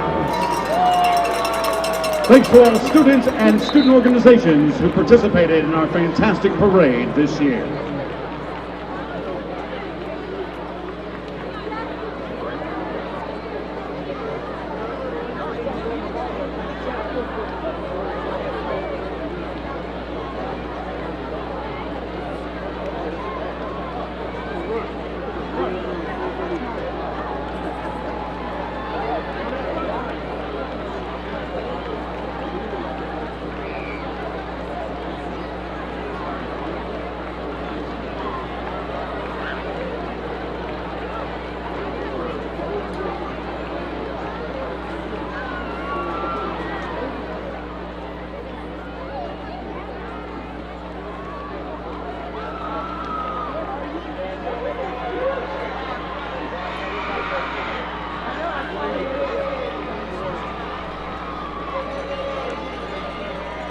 Am I supposed to be able to hear you through this? Yeah. Okay. And welcome back. I'm Wesley Powell after an exciting halftime where we have crowned our homecoming queen to be Sayla Shockey. I'm here joined now by Jeremy Hicklinski, former Walton football player. Jeremy, how are you doing today? I'm good. How are you? Doing well. Jeremy, you're part of that state championship team that went all the way to Atlanta. What are some of the favorite memories that you have of that team? Man, really just that whole year. being a part of something special, and those are my brothers for life. And our offense coordinator got a head coaching job at Cambridge, and he was one of my favorite coaches ever. And obviously, Coach Bruner was amazing. And what are some of the lessons that Coach Bruner and Coach Jones taught you that you now keep with you now in college? Yeah, just work hard and put your head down and compete. I competed my freshman and my sophomore year to play on the team, and the rest of your life is a competition, and you just got to keep competing. And you spent your freshman season at Wake. What are some of the things that you really enjoyed and liked about that experience at Wake? Yeah, I love my coaching staff at Wake, and some of those guys will be my buddies for life, and it was a good experience overall. All right, now you're at Iowa. What have you liked so far about being in Iowa and just around the team? Yeah, the fans and the culture is amazing, and everybody just loves Iowa football up there. And our team is awesome, and the coaches have been unbelievable and have made the transition from Wake to Iowa very easy. All right, and last question I want to ask you here is, what is your favorite memory that you're keeping with you from Walton football? Man, probably my junior year when we beat Buford at Buford, and kind of an upset game, and that was pretty special. That one was cool. All right, well, thank you, Jeremy, for joining me. We'll be right back with the second half of action. It's been Jeremy Heklinski joining me for your halftime. Thank you. Thank you. Appreciate you, man.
All right, and welcome back to the second half of action here.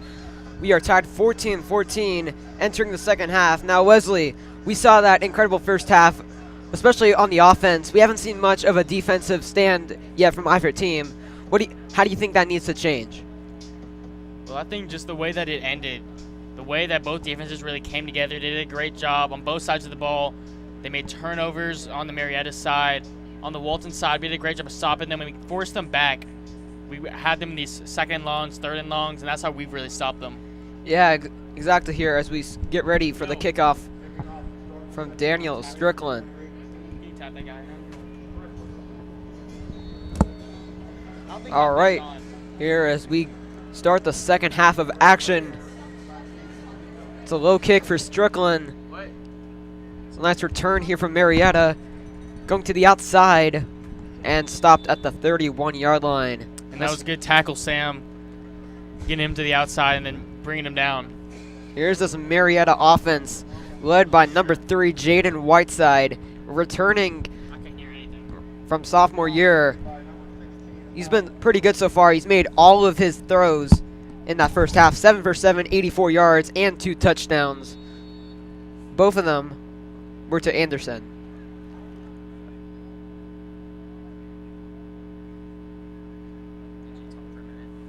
All right, here, 1st and 10 for Marietta. Here's Whiteside. He's dropping back. Whiteside. He's going to run it. Whiteside to the outside. Whiteside is going to get the first down out of bounds. They'll say he got it. First down, Marietta. And Wesley, we've seen the dual threat ability of Jaden Whiteside, kind of like our own quarterback, Christian Peacock.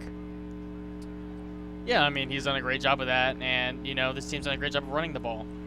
Yeah, speaking of, there's a big run from Jordan Adams getting the first down. They'll call him at around the 48-yard line. Haley's in on that tackle, and he's had an immediate impact since coming back from injury. He's been all over the field today. All right, here's Whiteside dropping back. Whiteside is going to skip the pocket. Whiteside going to decide to run it, just getting out of bounds. Short gain. Yeah, as I'm speaking of Todd Haley, he's the one that forces Whiteside to have to scramble, and he ends up forcing him, and Whiteside takes the decision to just run out of bounds. Right about that one here. 3 out for Marietta.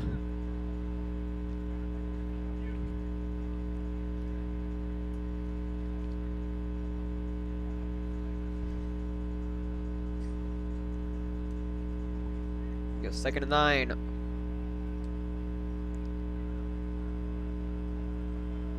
Whiteside is just going to hand it off to Jordan Adams. Adams is going to get to the outside. Adams down the sideline, and he'll be stopped at the 46 after going out of bounds.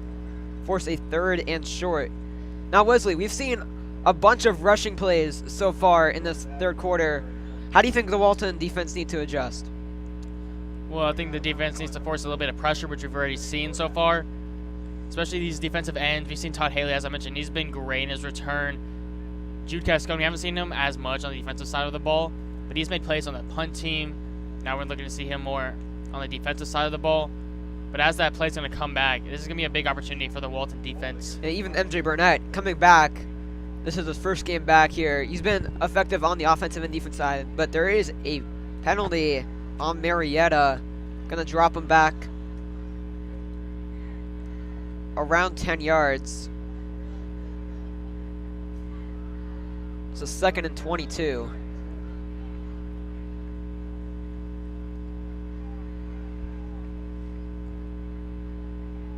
It's Whiteside. He's going to drop back. He's going to fire. It is caught. That is number 2, Landon Manderly, and he will be tackled. That was a beautifully executed screen pass to Marietta, and accomplished what the screen pass's goal is. Just get a couple yards. They're making it a 3rd and a lot more manageable. Still going to be a 3rd and long, but a lot better than a 3rd and 22. Yeah, now it's a 3rd and 12 for Marietta. See if Walton can make the proper adjustments. It's Whiteside dropping back. Whiteside out of the pocket. Whiteside's going to fire. It is caught. What a catch. Number 9, Brody Archie, my apologies on that great catch. But that will put him short of the first down, however. It is a 4th and 2, my apologies. And there's that pressure that I've been talking about. Noah LaValle forces it on the outside edge on the blitz, forces Whiteside to step up in the pocket, and delivers a throw that was complete, but not the best throw from Whiteside. Yeah, 4th and 2. Big drive here from Marietta. There's the Whiteside. He's going to hand it off. The run goes through. Mannery for the first down. And unfortunate there. Walton had a good chance to stop him. Just didn't make the proper adjustments, Wesley. It was going to come pick up there for Marietta. Walton's had a couple of those. Now Marietta getting one of their own. Looks like they're going to go quickly here. There's Whiteside. He's going to throw it again. This time it is short. That looked like some miscommunication between him and Green. Because immediately when Whiteside fired the ball, Green actually ran upfield instead of coming back to where the ball was. Yeah, unfortunate there. Elijah Green was looking for more of a deep ball. Just miscommunication there. Here's 2nd and 10.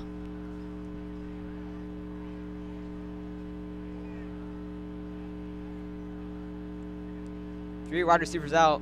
Man in motion here. Here's Whiteside dropping back again. This time it's a long ball. It is and it's dropped. What a throw.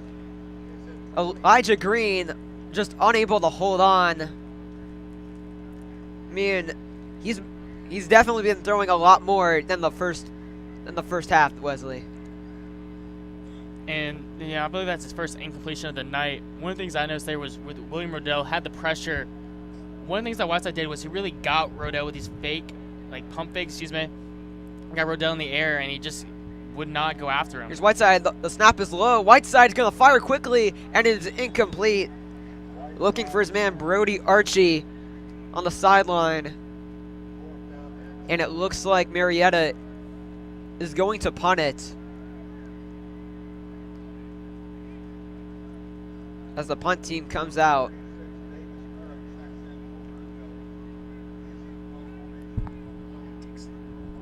And Mario Dixon back out to receive for Walton.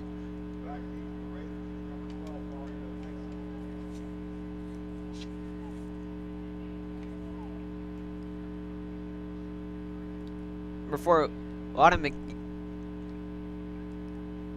Here, Davis Parrott here to punt for Marietta. Punt looks good, but it's gonna be nice bounce, and that will settle at around the 11-yard line. And here comes out the Walton offense once again. So Wesley, after that first drive from Marietta, what are some key takeaways from the Walton defense? Well, from that drive, I think the Walton defense did a great job of, after giving up the 4th down, they didn't let it get to them. They stood strong, and then on the next set downs did a great job. Now you force the punt. Now the offense can come back out there. Noriega Thompson has already matched and overtaken his total from last game when they played Marietta with 86 yards in that first half. Looking to see a lot more out of him. Right about that one here. Here's Christian Peacock. First drive of the second half for Walton. 4 wide receivers out. It's Peacock. He's going to keep it himself, and he's going to be tackled for no gain. We've seen the option multiple times, Noriega Thompson and Christian Peacock, and we've seen Marietta kind of stop him, unlike Wheeler, who couldn't stop him at all. Yeah, I mean, that still worked a couple of times. Peacock actually had that touchdown in the first half on it. But you're right, 100% Marietta's been doing a better job at it. All right, here's Peacock going to quickly hand it off. Noriega Thompson, and he gets through. A nice 7-yard gain for Noriega Thompson. And now force 3rd and 1.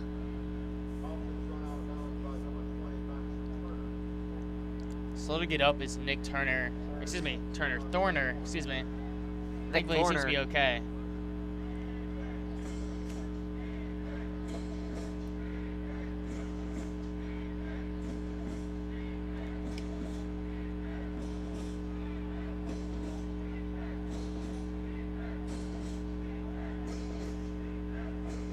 Here we go. 3rd and 1 here. Here's Peacock. He's going to hand it off. Noriega Thompson. And it looks like they will give him the first down. Man, by just the yard. 1 yard is all we need. We got 2.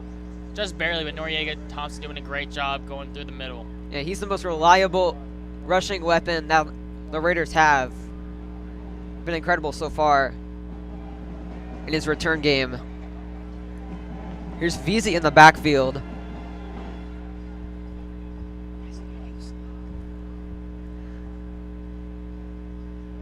Your man in motion, Christian Andrews. Peacock, he's gonna give it to Veazey, but the run goes nowhere.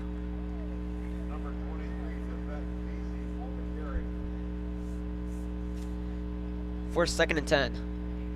And if you're just joining with us, score's tied at 14, 8 minutes and 23 seconds left in the third quarter. We're going to update you on the other important game in our region, North Paulding and Etowah. As last we checked, they were also tied 14-14. Here's Peacock. He's going to drop back. Peacock. He's looking long. Peacock. And it is incomplete. Looking for Max McCraney. That's unfortunate. Slightly after Peacock released it, his brother Jordan got wide open after his DB fell down. Unfortunately, Peacock had already released the football, but so close to potential big play. Right here, 3rd and 10. MJ Burnett, he's in his return game. He wasn't really much on the offensive side in that McEachern game, but now he's really starting to look like the wide receiver 2 or 3. All right, here's Peacock dropping back. Peacock, he's going to skip the pocket. Peacock, he's going to go to the left. Peacock will get the first down. And now with some great news for Walton. Some other great news. Etowah is leading North Paulding 20-19 at the half. Yeah, that's going to be a game to watch here. North Paulding is our main competitor for that home playoff spot here, as a timeout is taken, or an injury timeout. Sorry. Marietta player down on the field. And while they do that, I'm going to update you guys about some other big-time scores from around the state. State, as you mentioned, has so much talent. And we're going to see how some of the scores are lining up right now. Starting off, Carver Atlanta defeated Kip Atlanta Collegiate 35-14. In the Gainesville area, Jefferson defeating Monroe area in the fourth quarter 15-7. Jefferson recently lost their 4-star linebacker, Max Brown, after he suffered a season-ending injury. And another big 6A matchup, Work Warriors defeating Meadow Creek 57-7 right now in the fourth quarter. Another, again, big 6A matchup for a potential playoff spot. Denmark is defeating North Forsyth 10-7. And those are your scores from around the state. Yeah, we have a replay again of that run there from Peacock. Nice run there. And in motion, it's Jude Cascone. Oh, bobbled snap. Given to Noriega Thompson. The run goes nowhere. Only gains about a yard.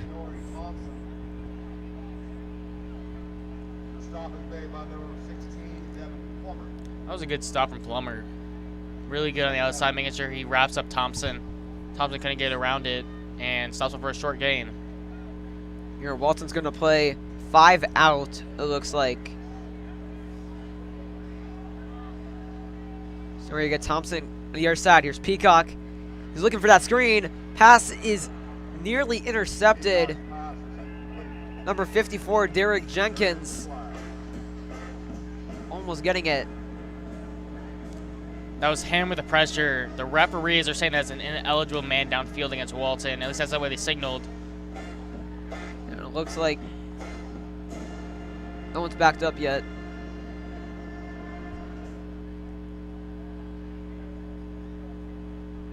They're talking it over, but that's what at least one of the refs were signaling. Yeah, they're going to talk to Marietta coach, see if he wants to accept it.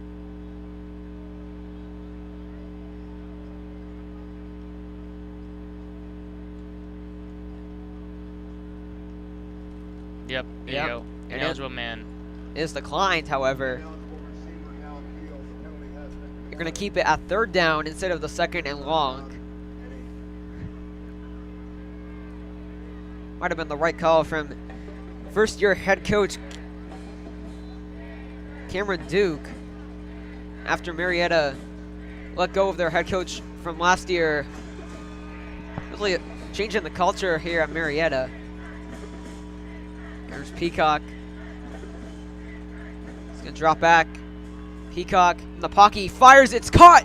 Jordan Peacock has room, and he gets the touchdown. Jordan Peacock, first touchdown of the game, and Walton are up 21-14 after the extra point. Here's the replay, and what you'll see here is when Peacock gets it, beautiful stutter step, there's just no safeties over the middle, and that allows that big gap that Peacock just explodes into and scores a touchdown. Yeah, just splitting the defense like you said, Wesley. That was a very good play from Christian Peacock to his younger brother, Jordan Peacock. We got to make a name for that connection, you know? Yeah, Peacock to Peacock. Yeah. Here's Daniel Strickland for the extra point. And it is good. Walton is up 21-14. 6 minutes and 45 seconds left in the third quarter. Now, Wesley, we've seen what are the big takeaways from this offensive drive? We've seen Noriega Thompson get a couple of reps. And then we saw that big pass to Jordan Peacock. Well, I mean, I really like the use of the arm of Christian Peacock, and then the route running of his brother Jordan. I think that really showed the connection between the two. And especially for Christian, that's a double whammy for him. That's his 10th passing touchdown this season and his 15th overall touchdown this season and his career as well. And it's just showing the progression that he's made. He's such a talented quarterback, and he's going to do some great things here over the years. Yeah. Just like the guy that we interviewed at halftime, Jeremy Heklinski. Yeah, former backup at North Cobb in his freshman year. Transferred to Walton to get more opportunities, and he is proving himself. Here's Daniel Strickland kicking it off.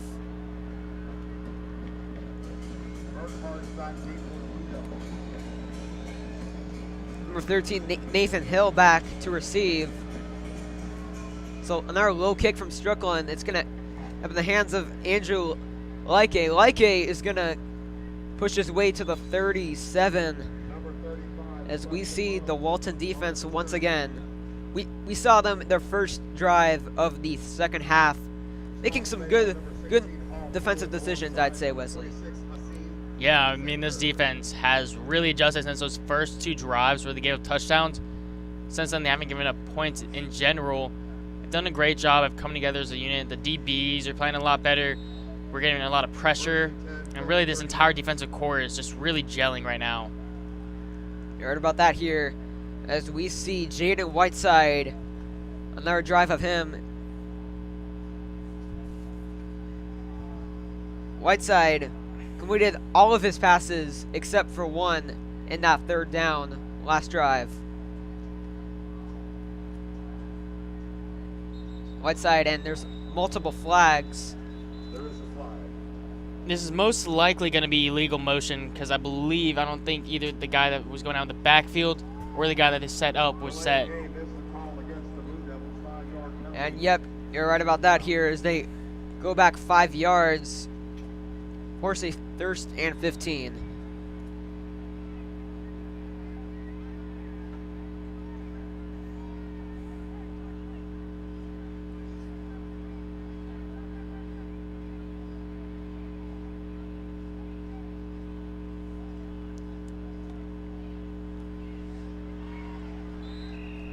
Very unfortunate. Green just falling down. Could have potentially been a completion. But Green for himself, he's had a great game. He caught the touchdown pass earlier. He's had a couple plays where he fell down there, and then there was the botched handoff on the flea flicker. But other than that, he's just had a great game. Yeah, right about that here, 2nd and 15. At the 33-yard line. 6 minutes and 31 seconds left to go in the third quarter if you're just joining us. Here's Whiteside. Bit of trickery here. Samaj Anderson, but it goes nowhere. Big tackles from Noah Valley and Jack Clem. Or sorry, just Noah LaValle. Jack Clem's entering into the game. Inside MJ Burnett in there. Burnett, we've talked a lot about his interceptions and the turnovers he forced in that game. But one of the underrated parts that we don't really talk about that game against McEachern which is the last game he played in, he had 11 tackles in that game too. So he was also making a lot of big tackles. And good so far this game. Here's Whiteside dropping back. Whiteside escaping the pocket. Whiteside's going to skip the defender. Christian Beard, he's going to dive. And they will call him a little bit short, it looks like. Or sorry, they're going to get back to the line of scrimmage. That was some great pressure. Christian Beard on the outside edge, the young sophomore that I know, Sam, you talk so highly of. He's done a great job tonight, forcing the pressure there and getting Whiteside out of bounds, and that is going to be another Marietta 4th down. Here's Davis Parrott on the punt here. Mario Dixon looking to receive.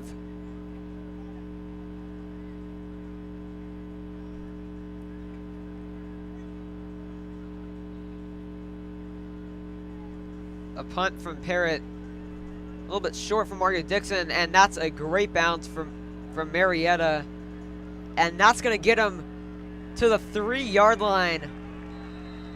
Nice punt there and a great bounce. And here's where we're really going to see what this Walton offense is made of. They're going to have to go 97 yards to the end zone. And if they want to get a field goal, that's going to be about 70 yards as well. So it's going to be just really a test of this offense, see if they can get points on this drive. Heard about that here. Christian Peacock back out. He has two passing touchdowns on the game so far. And another one rushing. All right, here's Peacock. He's going to take it himself. Peacock, he slips, and he'll get to around the 4-yard line for about a gain of 1. Yeah, a little unfortunate. Could have got a couple more yards. Unfortunately, the footing just wasn't there. He slips.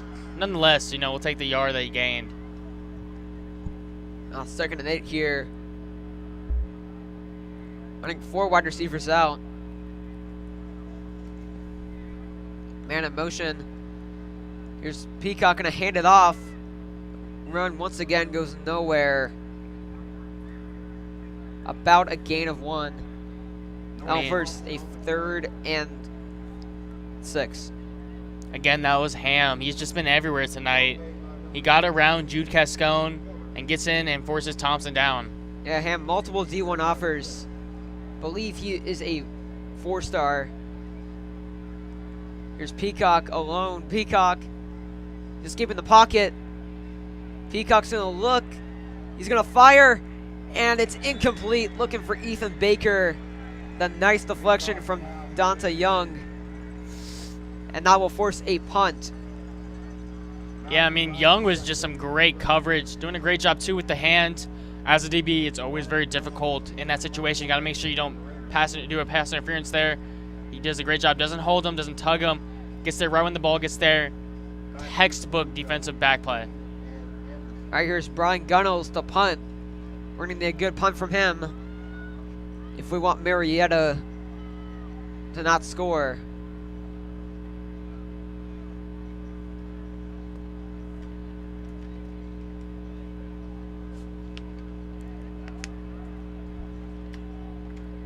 Gonna be interesting out of the back of the end zone. Here's Gunnels. And there's a hand on it. And it's going to get all the way. It's rolling still. And it'll end up at about the 45.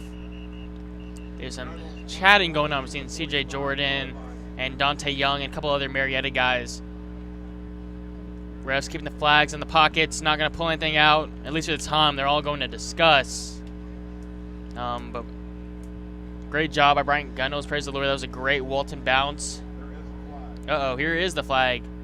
Question is this going to be on Walton or is this going to be on Marietta? We'll see. We saw some chatter between CJ Jordan and Dante Moore. We'll see.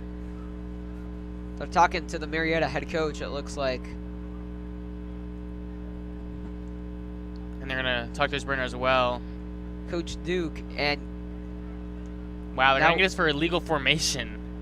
Not on the little chitter chatter. It's going to be on the formation of Walton. Illegal formation is the call against the Raiders. All right, 4 minutes and 2 seconds left in the third quarter. If you're just joining with us, Walton is up 21-14. Been a great offensive game so far, Wesley.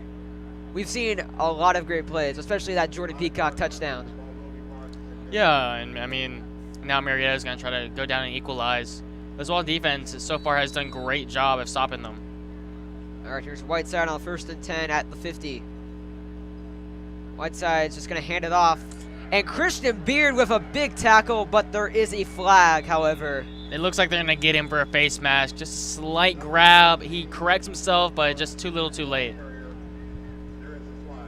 Unfortunate there. You're on that replay. A great tackle from Christian Beard. If you are in the stands and you are playing music, we need for you to please stop. Thank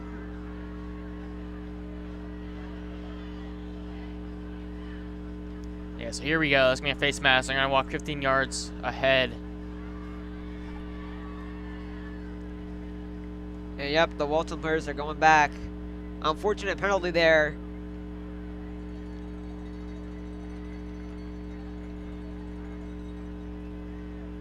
Five-yard penalty, first down and 5. Maybe it wasn't on the face mask. See the refs discussing it even more.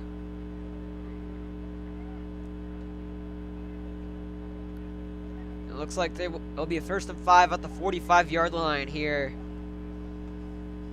for Jaden Whiteside, the junior.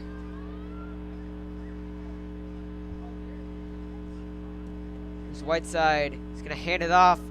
Titus Grant. And he will power his way for a 1st down. Hasn't really been, that was his biggest run so far. A 8-yard gain.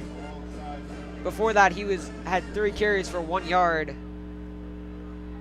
And this looks like it's going to be an injury timeout for a Walton player, it looks like. I think that might be Noah LaValle. This might not be good for Walton fans. LaValle, one of our best defensive players, a 3-star Florida State commit, my apologies. He's been the leader of this defense. It'll be heartbreaking to see him go. And he truly has been spectacular this season. He had 88 tackles coming into the night. He's got many more now. And he has just been the cornerstone of this defense. You know, we were just talking to Jeremy Heklinski. Obviously, they had a linebacker who played his position, Ashton Woods, who would go on to play in North Carolina. That really helped Noah really grow. And then when Ashton Woods graduated, he's now at West Virginia. Now Noah stepped into his role. He learned that, and now he's been arguably Walton's best defender over the past 5 years. Yeah, it'd be really heartbreaking to see him go. Still no decision yet. So, Sam, time for a quick update on the Etowah score. But until then, Sam, right now this has been a back-and-forth game between both teams as Noah LaValle is up. Unfortunately, he does need a lot of assistance. But, Sam, this has been a back-and-forth contest. What do you think Walton needs to do to break away? Well, I think they need to be a little bit more active on, especially the secondary, with Mario Dixon, just trying to improve on the containment. And, you know, for now, I think in the second half, they've done a pretty solid job holding them to 0 points. Here is Whiteside. Here on the 1st down here, he's going to hand it off. It's Titus Grant again. 2 straight big runs of 8 yards.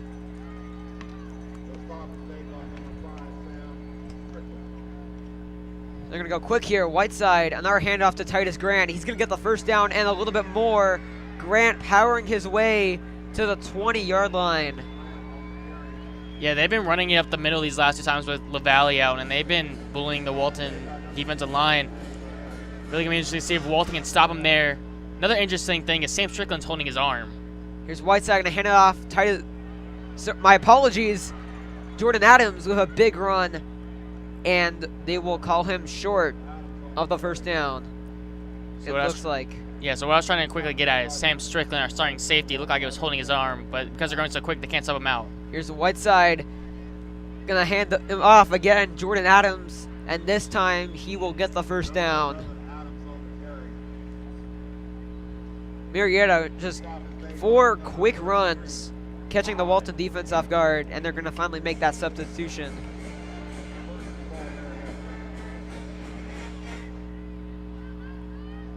Here's Jordan Whiteside. He's going to hand it off. Here's Titus Grant. He's going to power his way through, and Walton stops him at around the 5. Saw Christian Beard on that big tackle. So Jack Clem in there. You also got MJ Burnett was over there. Here's second goal at the 5-yard line. 2 minutes left in the third quarter. Big chance for Marietta to even the score. Here's Titus Grant, and he's stopped again. Jack Clem I saw on that big tackle. And this is where the team really needs to step up. This is the trenches. This is where you want your Noah LaValleys. Now without him, the team's got to really rally around each other. Now after losing the defensive anchor, as a team really showing up now in this big 3rd and goal from inside the 5. All right, here we go at the 3-yard line. Here's Whiteside going to hand it off. Titus Grant, he's going to dive for the end zone, and he is in. Touchdown, Marietta. That his first touchdown of the game. He's been on fire so far this third quarter. And unfortunately, Marietta is going to even up the score before we enter the fourth quarter. And Marietta just kept going to hurry up, and that really benefited them. Walton really couldn't make the adjustments necessary to stop him, and you see them powering it in through Titus Grant. And again, Wesley, I can't understand why they go in this kicking formation to start off with. I can never understand it, but I never understood why teams do it. It's just, I don't know, it's just so pointless to me. But you know what? Re-walk. Maybe it's a good luck charm. Maybe it is. Here, Cole Bogmatter for the extra point, and he made it. We are tied at 21, a minute and 26 seconds left in the third quarter with some scores around the state from Wesley Powell. Well, obviously the big one we got to talk about first. Etowah still leading 20-19. That one is now in the second half. Other scores from around the state. Jefferson still holding on in that 15-7 lead over Monroe area. Camden County storming all the way back. Once down 7-24 against Richmond Hill, now only down 20-24. Another score, big one from around the state. Another 6A matchup. Mill Creek coming back from down behind to Decula, now up 23-10. And my last score from around the state is another very interesting matchup. This one coming between two powerhouses, that being Buford and that being Collins Hill, former stomping grounds of Travis Hunter. That one's still 17-0 in the third quarter. All right, here, Jordan Peacock, Christian Andrews, and Noriega Thompson to receive. Here's the kickoff from Davis Parrott.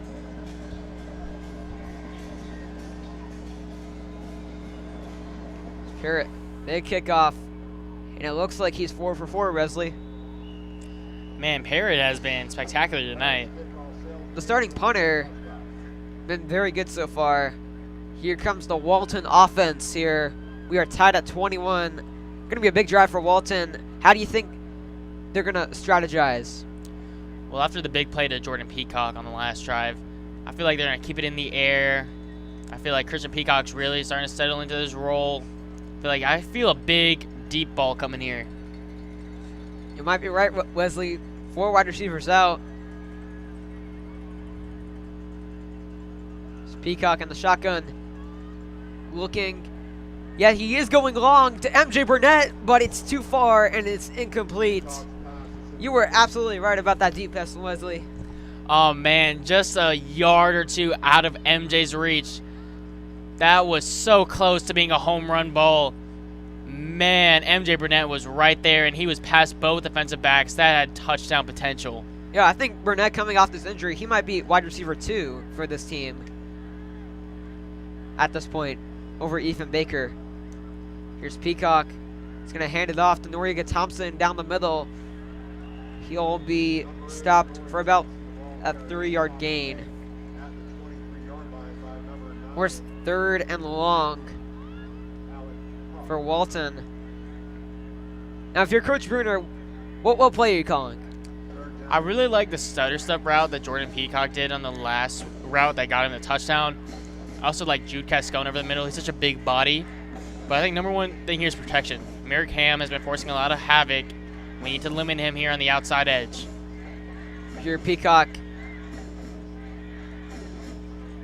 Here's Christian Peacock in the pocket. He's going to fire. It's incomplete. There is a flag, however.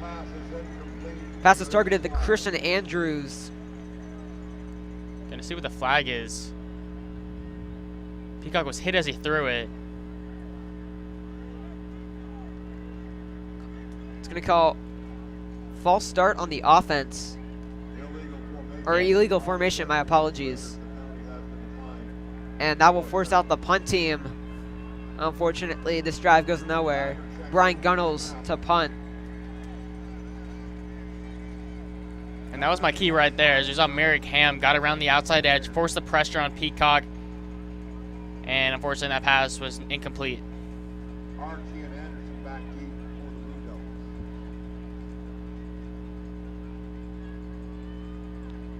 I know this is not another fake, right? This won't be a fake. Yeah, it looks like Cascone's lined up next to him. Here's Gunnels. Oh, it is blocked, but it's kind of okay here as Walton gets it at around the 45-yard line. Near disaster is saved.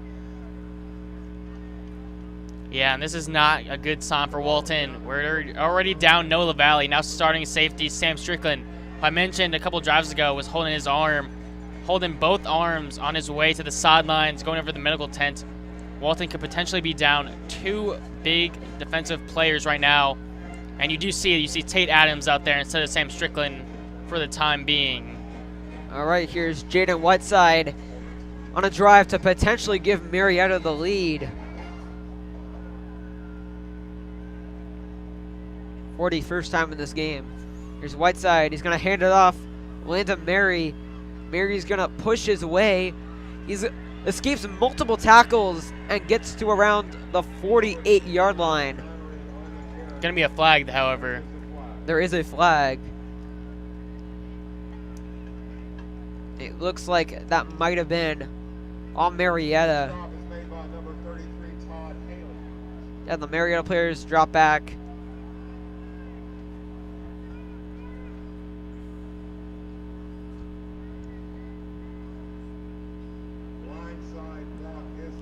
Blindside block here on the offense. You don't see that penalty too many times, Leslie. Yeah, you don't, especially in that situation. Usually when you're going to see them is in like kickoffs and punt returns. They're going to see on the offensive line, and now it's going to back them up and also going to finish out the quarter, which Coach Bruner was really hoping for, going to be a jump around between the third and fourth quarters. Let's see if the student section lives up to the hype. Yeah, and he also promised that if we win, we storm the field. Yeah, we got to storm the field if we win. It's a good one, 21-21. And that will be the end of the third quarter. We are tied 21-21 here. So, Wesley, what are some big takeaways from this defense after losing Sam Strickland and Noah LaValle? LaValle is our leader on our defensive side. Going to be pretty hard to be without him. Yeah, and he is. And I don't want to downplay the injury of Sam Strickland either. Strickland with 49 tackles himself. LaValle's got 88 tackles. What it's going to be missing out there is these are 2 of our best tacklers. And this is a defense that now, down those 2 guys, are really going to have to start adjusting that. Well, in this case, thankfully, but unfortunately due to the injury of MJ Burnett early in the season, Tate Adams already has a lot of experience playing. So for him, it's just really going back in that starting role that he's actually started at safety the past 4 games. Whereas with the LaValle injury, we're going to see how this linebacking core really kind of gels itself around, because one of the underrated facts about LaValle is his leadership. He's one of the leaders on that defensive side of the ball.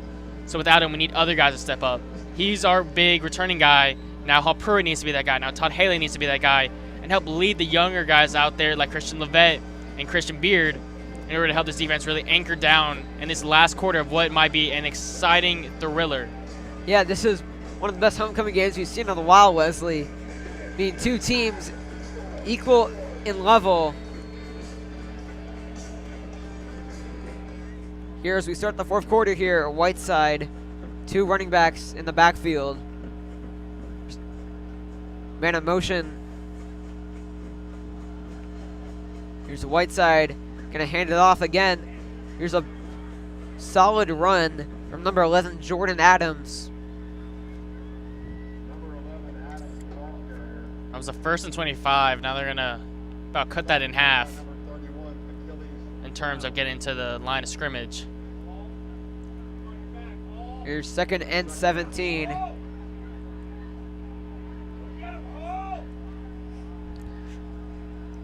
Mr. B wants Hall Pruitt to make a big play. And here's Whiteside dropping back. Under pressure, he fires long, and it is incomplete.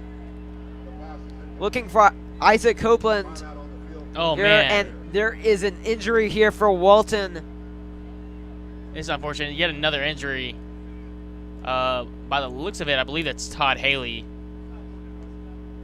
And that is the 2nd linebacker that is injured today besides Enola Valley. We have been tormented on this defensive side. 3 injuries in the span of minutes. Just heartbreaking. I mean, I feel like you look at the Walton record and you're like 3-3, this isn't the best season. But then you got to think about all these injuries that we dealt with. Aiden Apori tears his ACL before the season. MJ Burnett gets hurt first game of the season. Achilles Brown, he's played, but he's been in a cast most of the games this season. You've obviously had Todd Haley's already missed 2 games with an injury. Now the game, MJ gets back. Now Sam Strickland's going down with an injury. Now Nola Valley's going down with an injury. This Walton team has really been struck with the injury bug this season. Thankfully, Haley is up and able to walk off with his own strength. Glad to see that. Thank God. Telling the Walton crowd to stand up. Haley, a guy who's dealt with a lot of injuries over his career. He missed basically all of last season after suffering an ACL injury early on in the season. Now this season's dealt with a couple more injuries. All right, here's 3rd and long for Marietta. Good to see for Walton. Sam Strickland is back out there. That's 1 less injury. Here's the Whiteside. And it's incomplete. Looking for Isaac Copeland. Mr. B pumped. And that will force a punt. A crucial punt here. Gives another chance for Walton to take the lead. And Hall Pruitt really got in the quarterback's face, made it a difficult throw. I don't know if he got a hand on it or not, but nonetheless, he forced a very tough throw. Here is Cole Balgmatter for the, Davis Parrott for the punt. My apologies.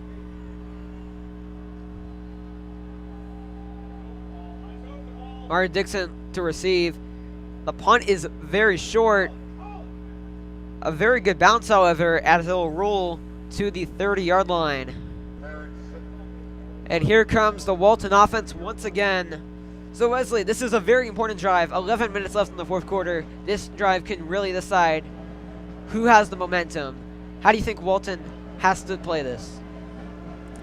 Well, I think they got to play conservative, but also understanding big plays, momentum, and just the overall theme of the game. Because right now, this is a very injury-ridden defense. You really don't want to get them back out there too quickly. You got 11 minutes left in the game that's tied right now. Obviously, we want the big plays, but let's just be smart right now. Pick up first downs and just really chew away at that clock.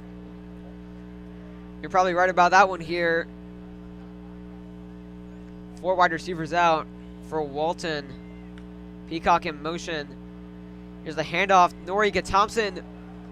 A solid run. Around 6 yards for Noriega Thompson. Force a 2nd and 4.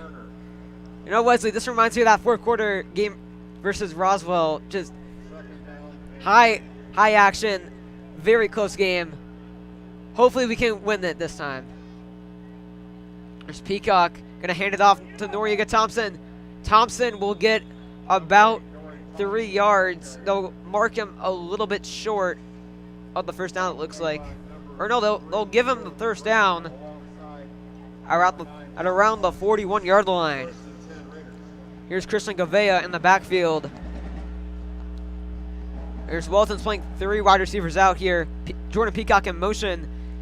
Here's the handoff to Gavea. Gavea is going to push his way for 4 yards to around the 45. Here, Govea going out. Noriega Thompson going back in. Here, Walton playing very quickly. 4 wide receivers out again. Here's Peacock. He's going to take it himself. Peacock down the middle. Peacock's going to go to the 40, and he'll be tripped at around the 35-yard line. What a play by Christian Peacock. That dual threat ability, Wesley, it is very dangerous. Oh, man, it's unmatched in the state of Georgia. Christian Peacock, just explosive as they come. Here's 1st and 10 here at the 35. Peacock, he's going to take himself again. Peacock to the 30. Peacock to the 20. He's going down the middle. Peacock to the 10. And he'll get stopped at around the 5. Marietta are getting destroyed by Christian Peacock's run. Here on that replay, Peacock, no one can stop him. Almost getting that touchdown, but getting tackled by Jamie Solomon. I really like that juke ability. He juked someone out, and I mean, beautiful play from Peacock. Here's Peacock. He's going to hand it off. Noriega Thompson. And they will call him a 2-yard gain about. 2nd and goal. Jordan Peacock coming back out. Max McCraney coming in, indicating a run. We've also Jude Cascone and CJ Jordan in. And we're back in the Rohan Law red zone. Here's Peacock. He's going to hand it off. Wide open. Noriega Thompson in for the touchdown.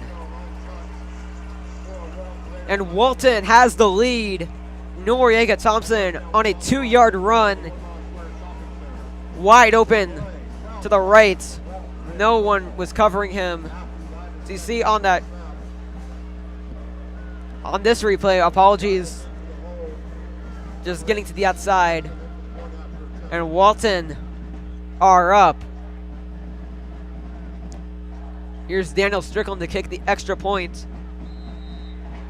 And it is good. We are up 28-21 with 8 minutes and 36 seconds left in the 4th quarter. And at this time, I'd like to thank our wonderful Walton broadcasting sponsors, the Butler Family Foundation, the Dial Family Foundation, Rohan Law, Peach Out Power Yoga, the God Family, and Precision Builds for all your computer needs. Yeah, without our sponsors, we are not be able to do this broadcast. We, all the crew, we always love doing this broadcast for you people. And we got an update from the North Paulding Etowah game. North Paulding has taken the lead 26-20, still in the 3rd quarter in that one. Fortunately, there are 2 high-scoring games going on in our region.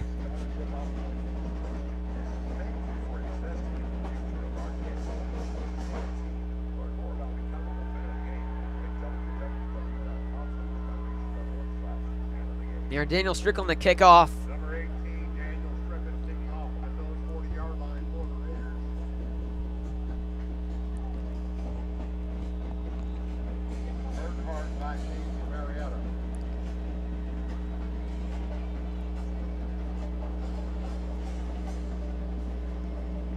Here's Strickland.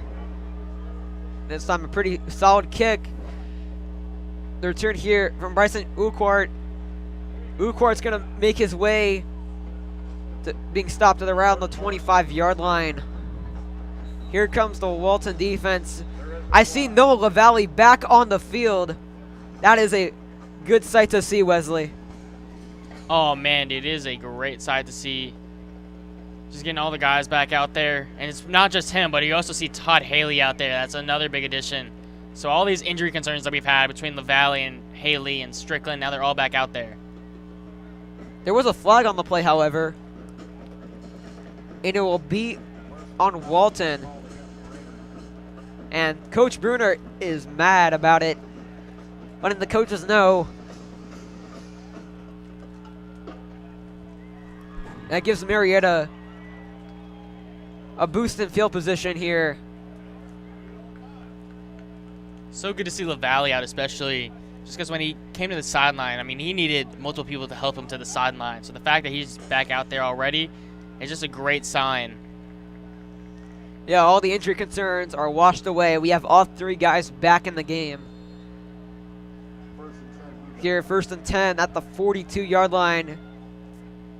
Here's Jaden Whiteside. He's going to hand it off.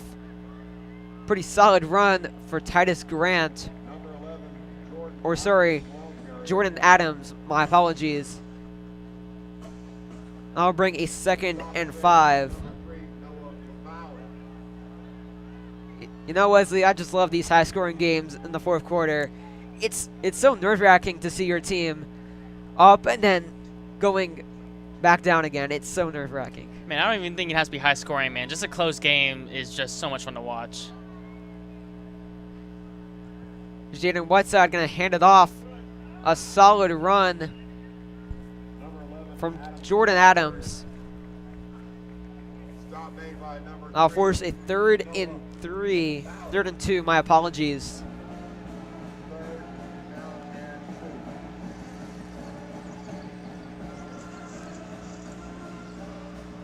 Here's Whiteside on a big 3rd down for Marietta. Power run, and that is Titus Grant for the 1st down.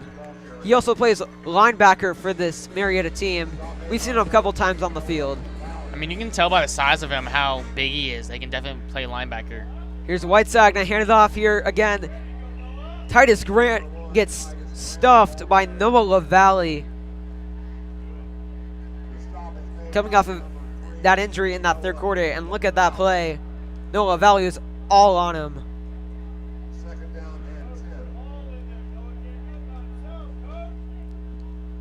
Oh, man, you know, good to see Noah back, and now he's making plays just like he always does. We'll just see Mr. B as a great motivator here. Whiteside, play action. Whiteside looking, it is caught. Nice catch there from number 10, Samaj Anderson. We've seen him a couple times, and he gets the 1st down. That was a good tackle by MJ. You're going to see the replay. Whiteside, great find, and MJ already knew the pass was coming, sniffed it out. And here's Whiteside going to hand it off. Here's Titus Grant on the big run. Titus Grant, he's going to the outside, and he is in. That is a touchdown for Marietta. Unfortunate there. The power back getting his 1st touchdown of the game, and Marietta have evened up the score after the extra point.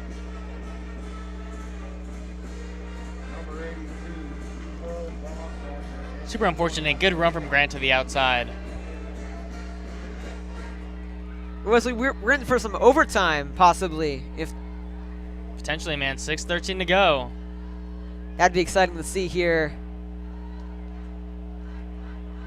The extra point kicked here. Cole Bogmatter kicking the extra point, and he is good. We are tied at 28 with 6 minutes and 13 seconds left in the 4th quarter.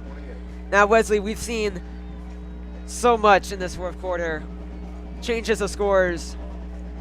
How do you think Walton needs to react after that touchdown? Man, I think they just need to play it slow.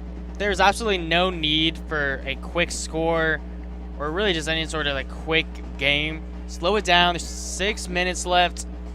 Just play it slow, get first after 1st down, and try to eat away at the clock. Same advice I gave them when it was 11 minutes. Now, hopefully, if all goes well, next time Marietta gets the ball, we're under 2 minutes to go. Right here.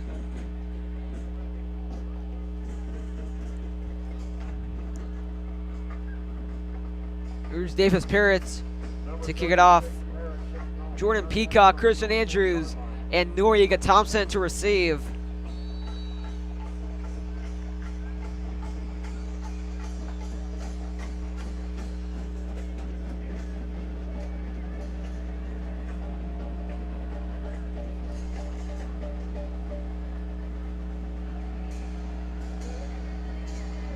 Here's Parrott to kick it off. And he will go 5 for 5 on kickoffs for another touchback. And here comes this Walton offense with 6 minutes left in the 4th quarter. Wesley, would you do a run, like a slow run, just wasting the time off, or would you try to fake the Marietta defense out? I would definitely start off with a run, see how much we get. If it's, 2nd and 9, 2nd and 8, I would then look to maybe a read option, But definitely on first down should be another handoff to Noriega. Here as Noriega Thompson is in the backfield. We also watch on the outside one-on-one coverage. Here's Peacock. He's going to hand it off. Noriega Thompson. That run goes nowhere. No gain. Gain on the play. So there you go. You got your 2nd and 10. Now it's going to be interesting. I would run like an RPO here. Christian Peacock obviously has the legs to take it himself. And just keep the defense on their toes. That's what you need to do in this tight situation here.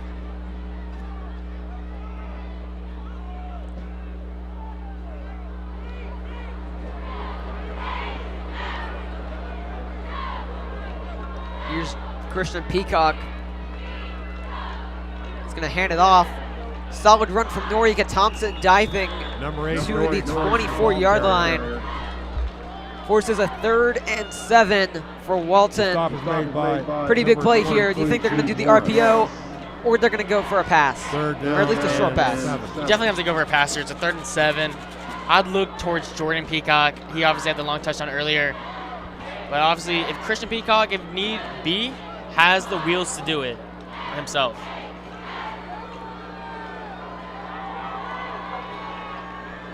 No one back out for Marietta here. Here's Christian Peacock. He's going to look to throw, looking for the screen. Jordan Peacock, he caught it. Peacock is just going to get out of bounds. Peacock At around the 29-yard line. Peacock. He will be short of the first down. Oh, man, dude. Knocked out of bounds by number This is just one of those situations it's so hard. You're only a yard short of the marker. But, man, with 4:47, I don't know if you want to give it back to Marietta. And it looks like they're going to go for it here. They did, however, do a fake punt in the first quarter on a 4th and 1, so maybe they will do it here. Might have a timeout coming. Gunnels in punt formation for the Raiders. Marietta just does not seem ready for this. Everyone's scrambling.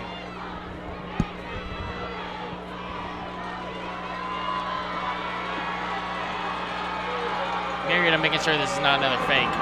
All right, here's Brian Gunnels. He's going to actually punt it. Oh, and he slips, but he's able to get it very far. They'll roll. It'll roll to around the 27-yard line for the Marietta offense here. Walton has to stop this. Leslie, we can't lose this game. It's too important. Hey guys, good. You know, we had another punt from Brian Gunnels, another low one, but the way things are going right now, I'd much rather have him kick it low and bounce back than rather than having Marietta try to return one. Now, obviously, worked out a lot better for Walton. Now, Marietta going to take over. This is where we need Walton's defense to step up with 4:36 to go in the game. They're falling still 26-20 against Etowah entering the 4th quarter. They have the ball. Here we go, Whiteside going to hand it off. Run goes nowhere. Nice stop from the Walton defense. I see Jack Klim and Noah LaValle on that tackle. Force a 2nd and 10. And William Riddell. 2nd down and 8. So 2nd and 8. My apologies here. Here's Jaden Whiteside. A bit of trickery here as Jordan Adams goes long. Jordan Adams down the sideline. That's a big gain from Marietta. Man, that's that little reverse play that they've run so many times. This time they fake it, and it really got the Walton defense to bite. Almost every linebacker bit to that far side on the reverse. Adams keeps him himself and picks up a big gain. Nice call from new head coach, Coach Duke, out of Marietta. Here at the 39-yard line here. In great position. They just need to waste the time. Here's the handoff. Titus Grant. Titus Grant, the ball carrier. The stop is made by number 57, William Riddell. Riddell's been in there a couple times. 2nd down and 9. Big senior, having a great senior season. Here, number 31, Achilles Brown is looking a little bit. See if he does okay here on his coverage here.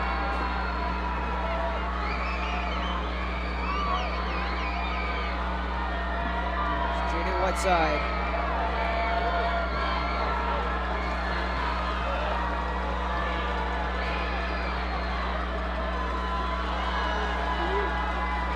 Moves out. Here's Whiteside throwing. It is incomplete. The pass was a little bit low to Elijah Green. Yeah, I mean, that was a big benefactor to Walton. Elijah Green just did not turn around in time. It seemed like Whiteside wanted to get that ball out immediately, which he did, and it was almost too quick that Green just did not have time to turn around. All right, here's on the third and long for Marietta.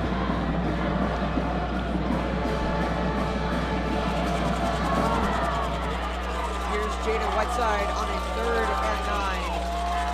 Whiteside, the snap is bobbled out to the end zone. Or sorry, out on the bounds here. And around the 46-yard line. Disaster for Marietta.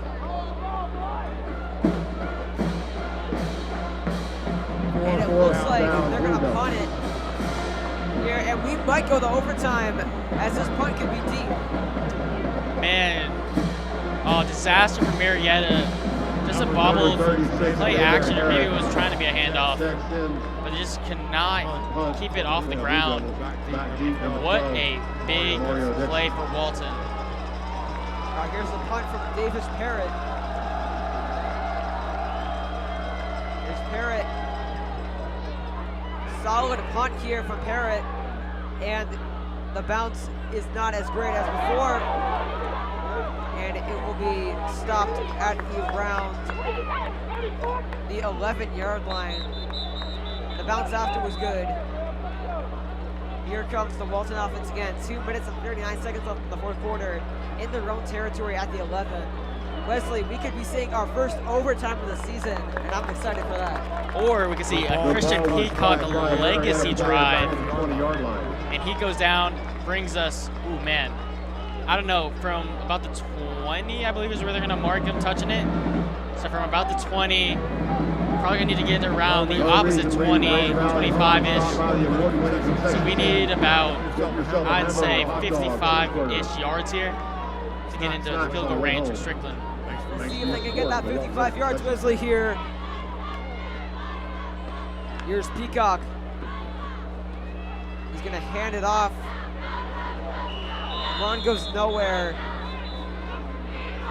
Once again, number 8, Nori Thompson will be stopped. It is a 2nd and 9 for Walton here. Max McCraney stopped by number 54, Derek Christian Andrews, it looks like.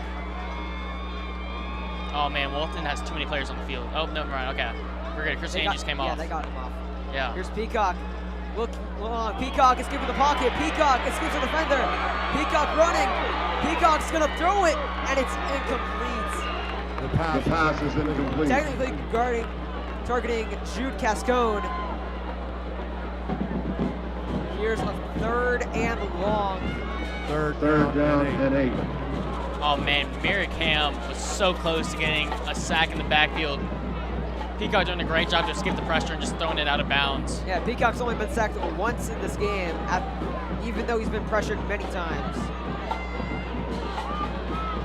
Yeah, 4 wide receivers out here, Walton. Here's Christian Peacock on a 3rd and 9 at the 22-yard line. Peacock is going to escape pocket. He's going to run himself. Peacock to the 30. Peacock to the middle of the 40. And he'll be tackled at the 49. First down, Walton. It's coming back, though. It's going to be a hold. And that's unfortunate. Oh. They knew it, too.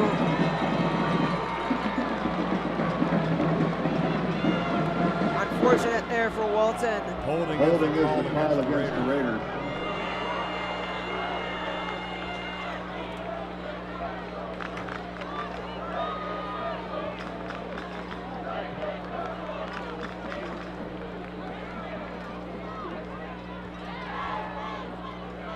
Be essentially a repeat of the down. Instead of being a 3rd and 9, it's going to be about 3rd and 8. Or now they're going to actually back them up a couple more yards. Back them up to about the 16-yard line. So they're 3rd and 14. All right, a big 3rd and 14 for Walton. Here's Christian Peacock, 4 wide receivers out. Peacock dropping back. Peacock, he's He's going to look long, and it is nearly intercepted. Number 3, Caleb Graham, nearly intercepted it. He was looking for Jordan Peacock there, just overthrew him. And that was close. Going to be the miracle punt from Brian Gunnels to make sure that Marietta is not in Walton territory. Man, just some miscommunication between the brothers. Peacock stopped. Peacock unloaded like his brothers would keep running down. And very fortunate it was not intercepted.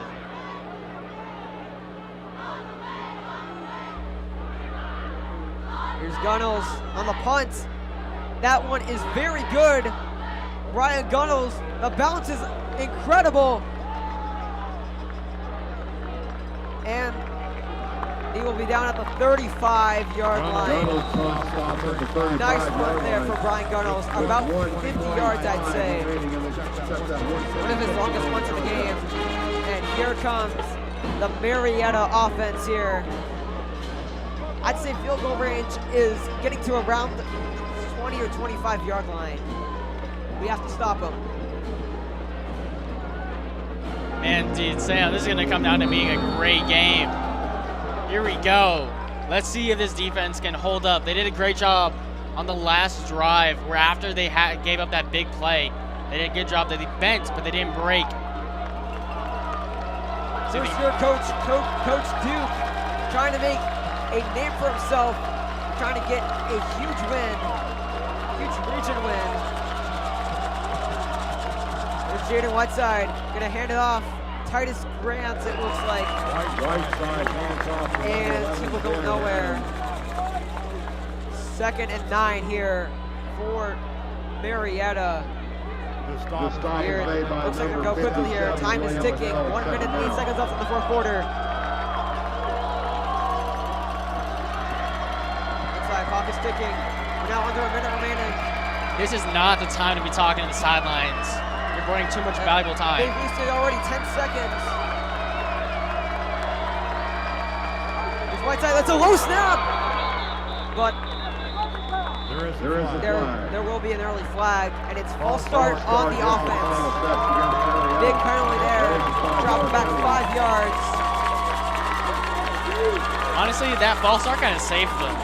Like in that situation, Whiteside's got to pick it up. He was likely going to get sacked, and then they would have to burn a timeout, whereas the false start penalty is going to automatically keep the clock stopped. Yeah, so far, none of the teams have used any timeouts, unlike the Wheeler game, where Wheeler used all of their timeouts entering the 4th quarter.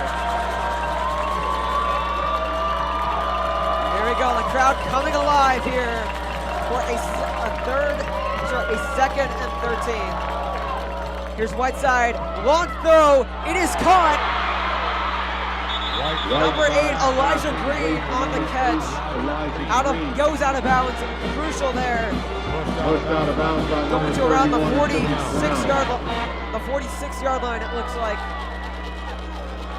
But they're going to call him back to the 49. Apologies. You see Coach Bruner motivating his team. Here's Jaden Whiteside. He's going to hand it off. Jordan Adams. And a nice tackle there. Number 11, Jordan Adams, the ball carrier. Walton. No gain on the play.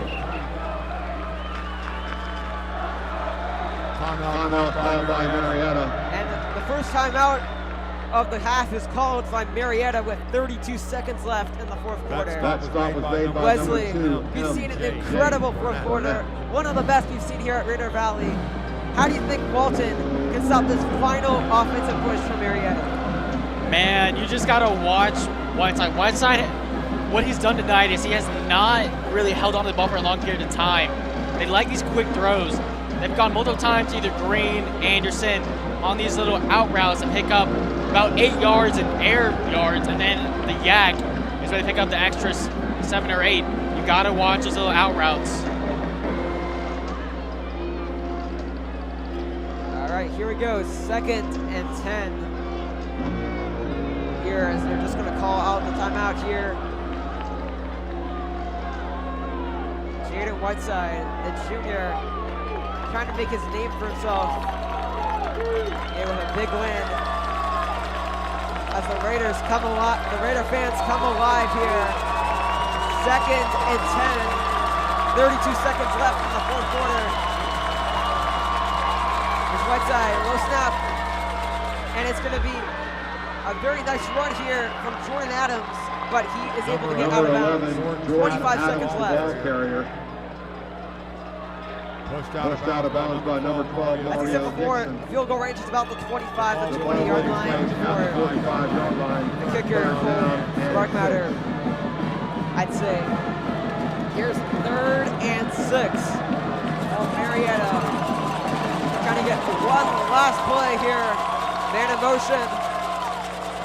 It's number 10, Samaj Anderson. Getting called here from Coach Duke.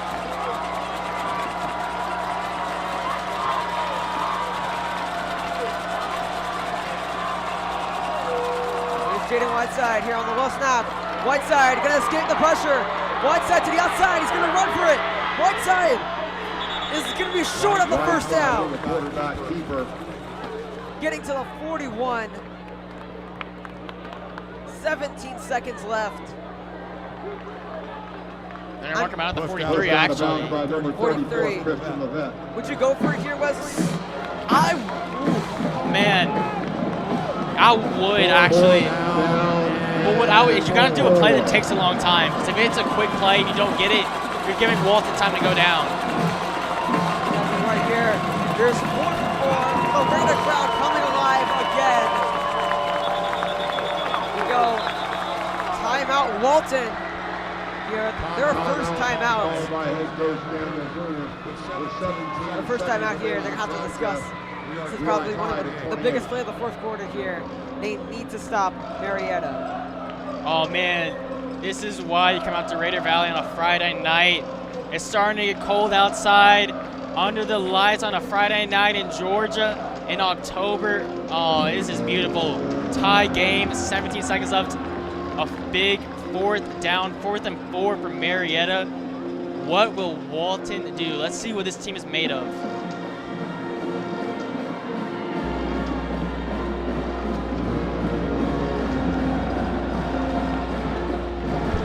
Love the Walton community coming out here, showing up for homecoming game, and even the homecoming parade. Many people were there.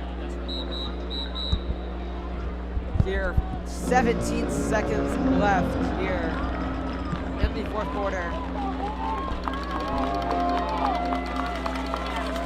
Quick update on the North Walton game here. Fourth down and 4. North Walton won 33-20 over Edward.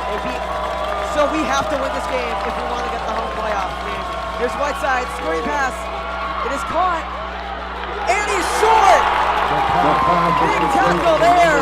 Number 12, that's Mario Dixon. That's got to feel good for Mario. He had the penalty earlier. And it looks like we're going to be going to overtime, Wesley. Oh yeah, dude, this is exciting. I believe the last overtime game was a couple years ago, I'd say.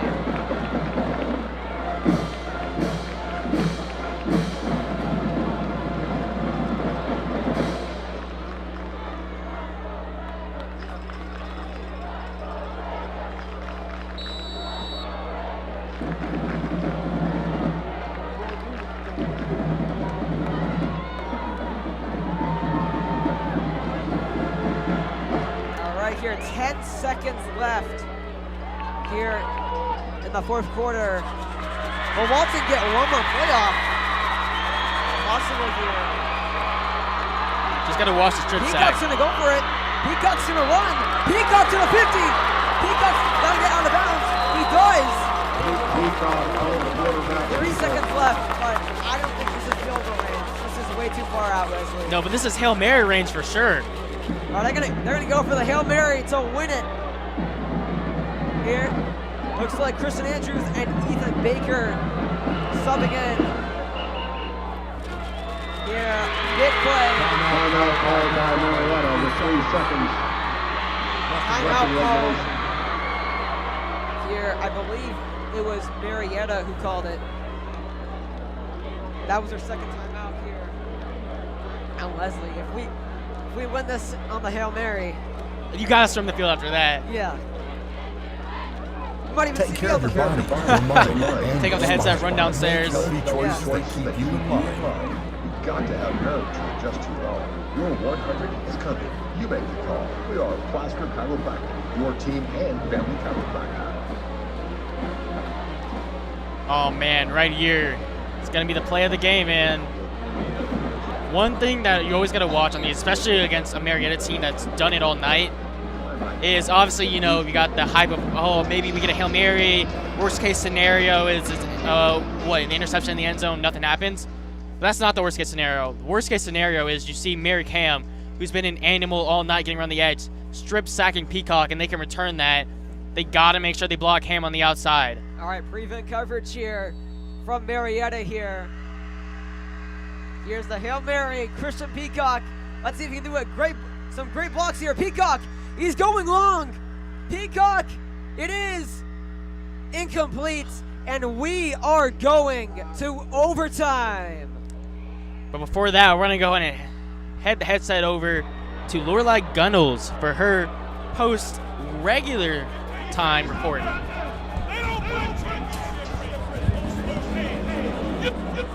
What an exciting end or beginning of overtime.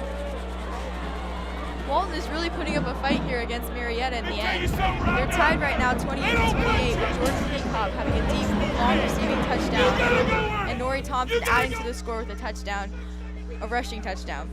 They're after 2 long runs from Christian Peacock. This is going to be a very interesting game here, but we're really excited as Walton continues to fight for their home playoff spot.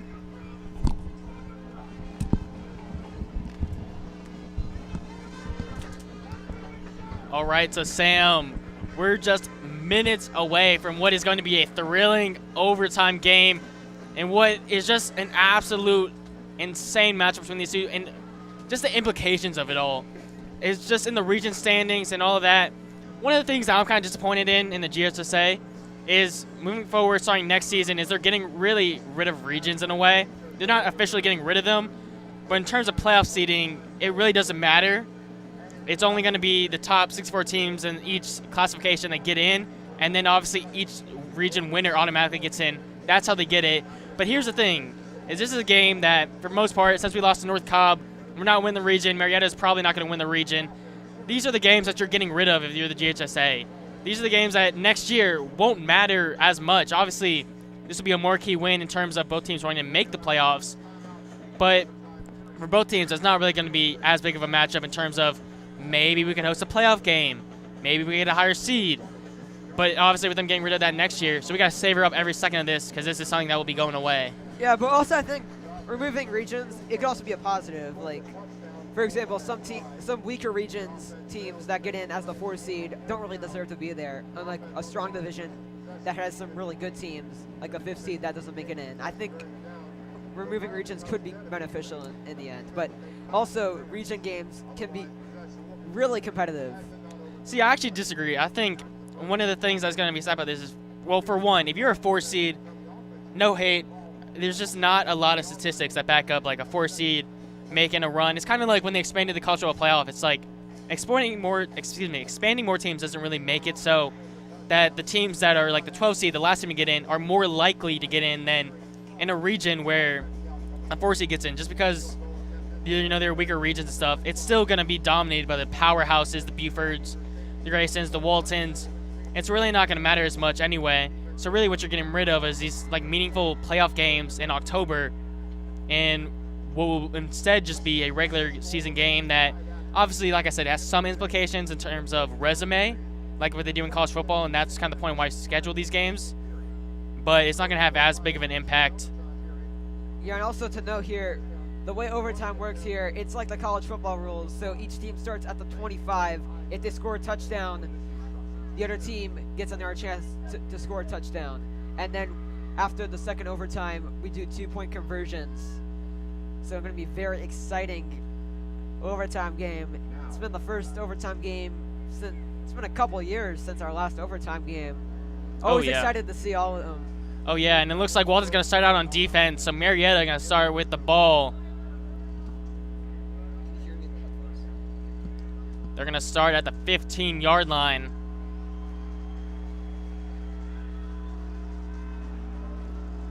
Here's a Whiteside. He's got Grant as his back.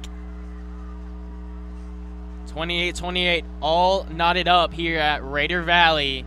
Got some extra football to be played to determine a winner in this one on a great homecoming Friday night. All right, here is Whiteside gonna give it off. Grant is gonna pick up a couple, but met by the Raiders. I saw Jack Clem and Noah Valley in that one. Some pretty good tackles. Yeah, dude, those two are absolutely incredible. Those two are going to be very much missed next season. Here's a 2nd and 8. Whiteside going to send Green in motion. Green and Anderson to the far side. Here's Whiteside. Going to play action. Going to look towards the end zone. Fires and is caught. Touchdown Marietta. And that's Elijah Green with his 2nd touchdown tonight. Yeah, Elijah Green here, been incredible. The main offensive weapon and the main target for Jaden Whiteside. Unfortunate there. And their college football overtime rules. You have the option to do the 2-point conversion or the kick. Looks like they're going to do the kick.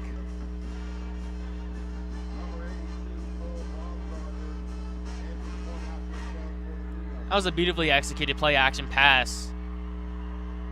Can never understand why they do that formation on that kick. Timeout called by Marietta. Coach Duke wants to talk it over as Walton comes to the sideline.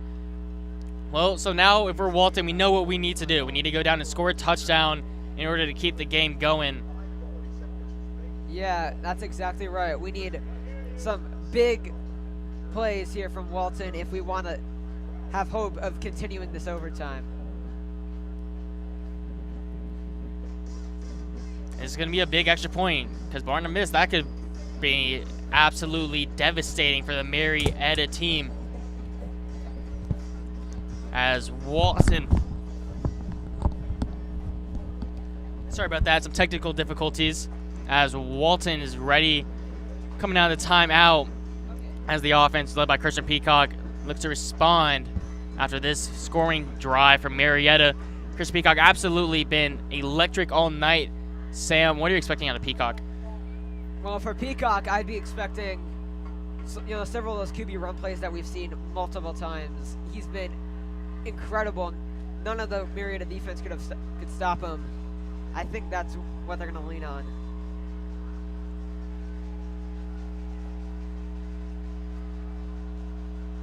Here's Baumgartner for the extra point.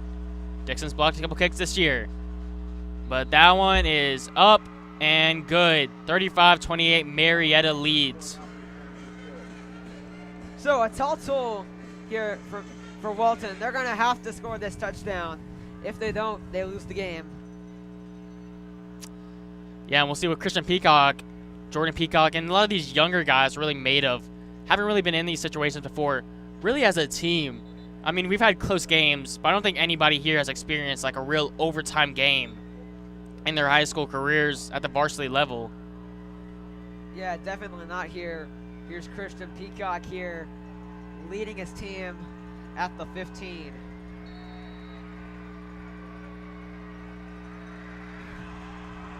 All right, here's Peacock. He's going to drop back, play action. He's going to throw it. Noriega Thompson. It is caught. Touchdown. Noriega Thompson with his 2nd touchdown of the game.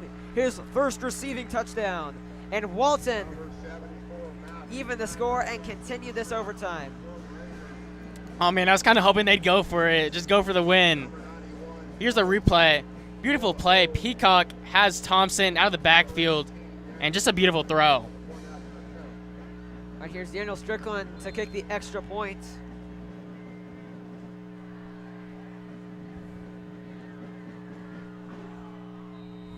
And it is good. And we are going to the 2nd overtime here.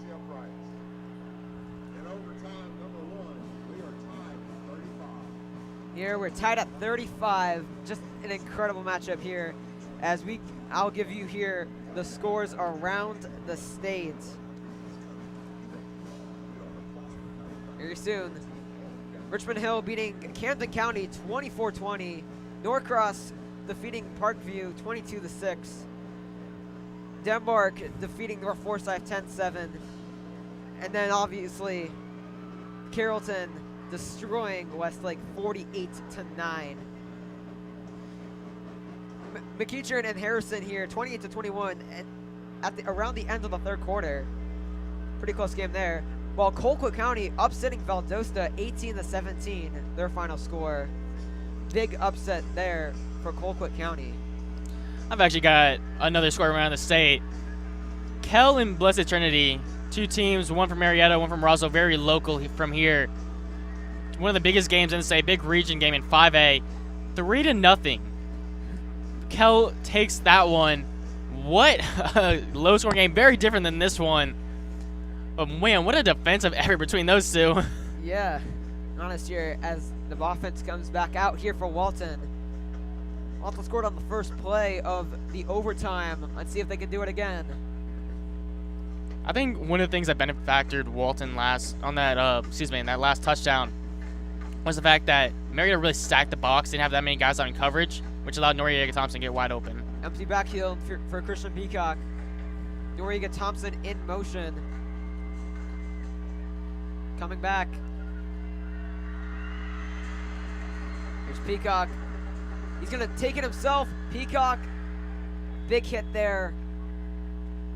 Gets to around the 18. They'll mark him.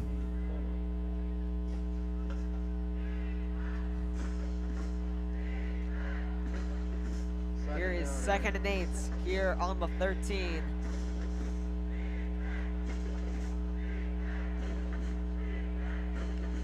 Here's Peacock. He's going to take it himself again. Peacock will, again, 2 yards again.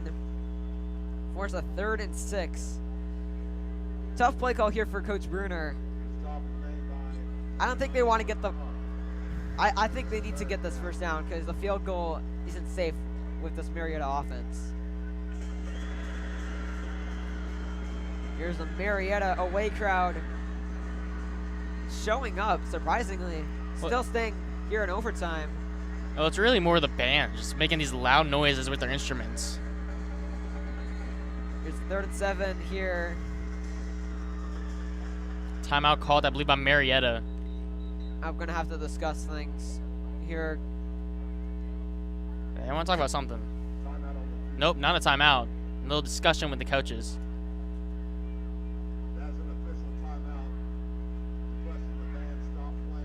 Ah, there you go. The fans are making too much noise. The Marietta fans distracting. Here's 3rd and 7 here. Peacock dropping back. He's going to look for his brother, Jordan Peacock. It is caught. Peacock, and he is short of the first down. This is not good for Walton here. Man, so you got to send out the kicking unit, right?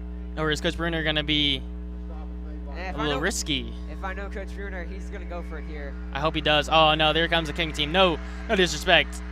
Really hoping he was going for it, but here we go. Daniel Strickland to take the lead. There's Strickland. It looks like about a 31-yard kick. 31-yard kick to take the lead, which means Walton's defense going to have to make a stop. There's Strickland, 31-yard kick. Here you go. It is good, and Walton are up 38-35, and Marietta's defense, Walton's defense has got to make a stop. Yeah, here we go. We're going to really see what this defense is made of. Marietta got down and scored in 2 plays last time around. Now the Walton defense really needs to make a stop.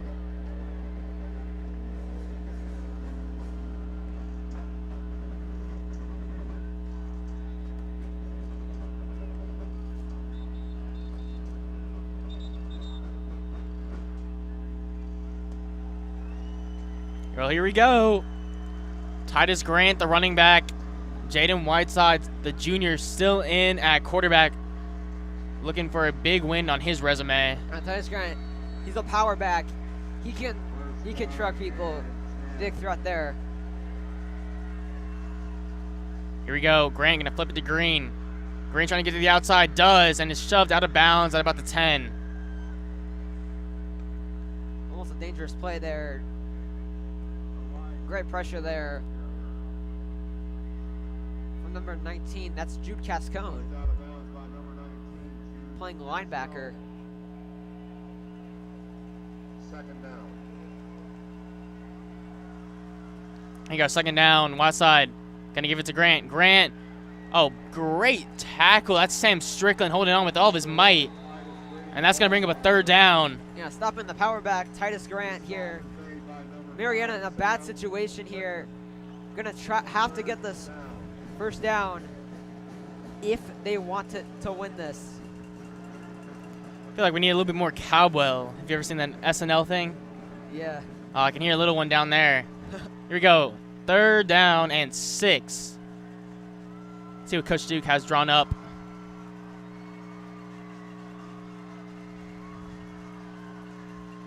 Wide side. Under pressure immediately. Looking for someone. Tries to find someone, and it's caught. And that's game over. Touchdown caught by Marietta, and that is a walk-off. Well, now this game is over in double overtime. Walton falls 41-38 to Marietta, and what might be a devastating defeat for the Raiders. We'll be back next week as Walton takes on Cherokee. This has been Wesley Powell, and this has been Sam Visconti signing off.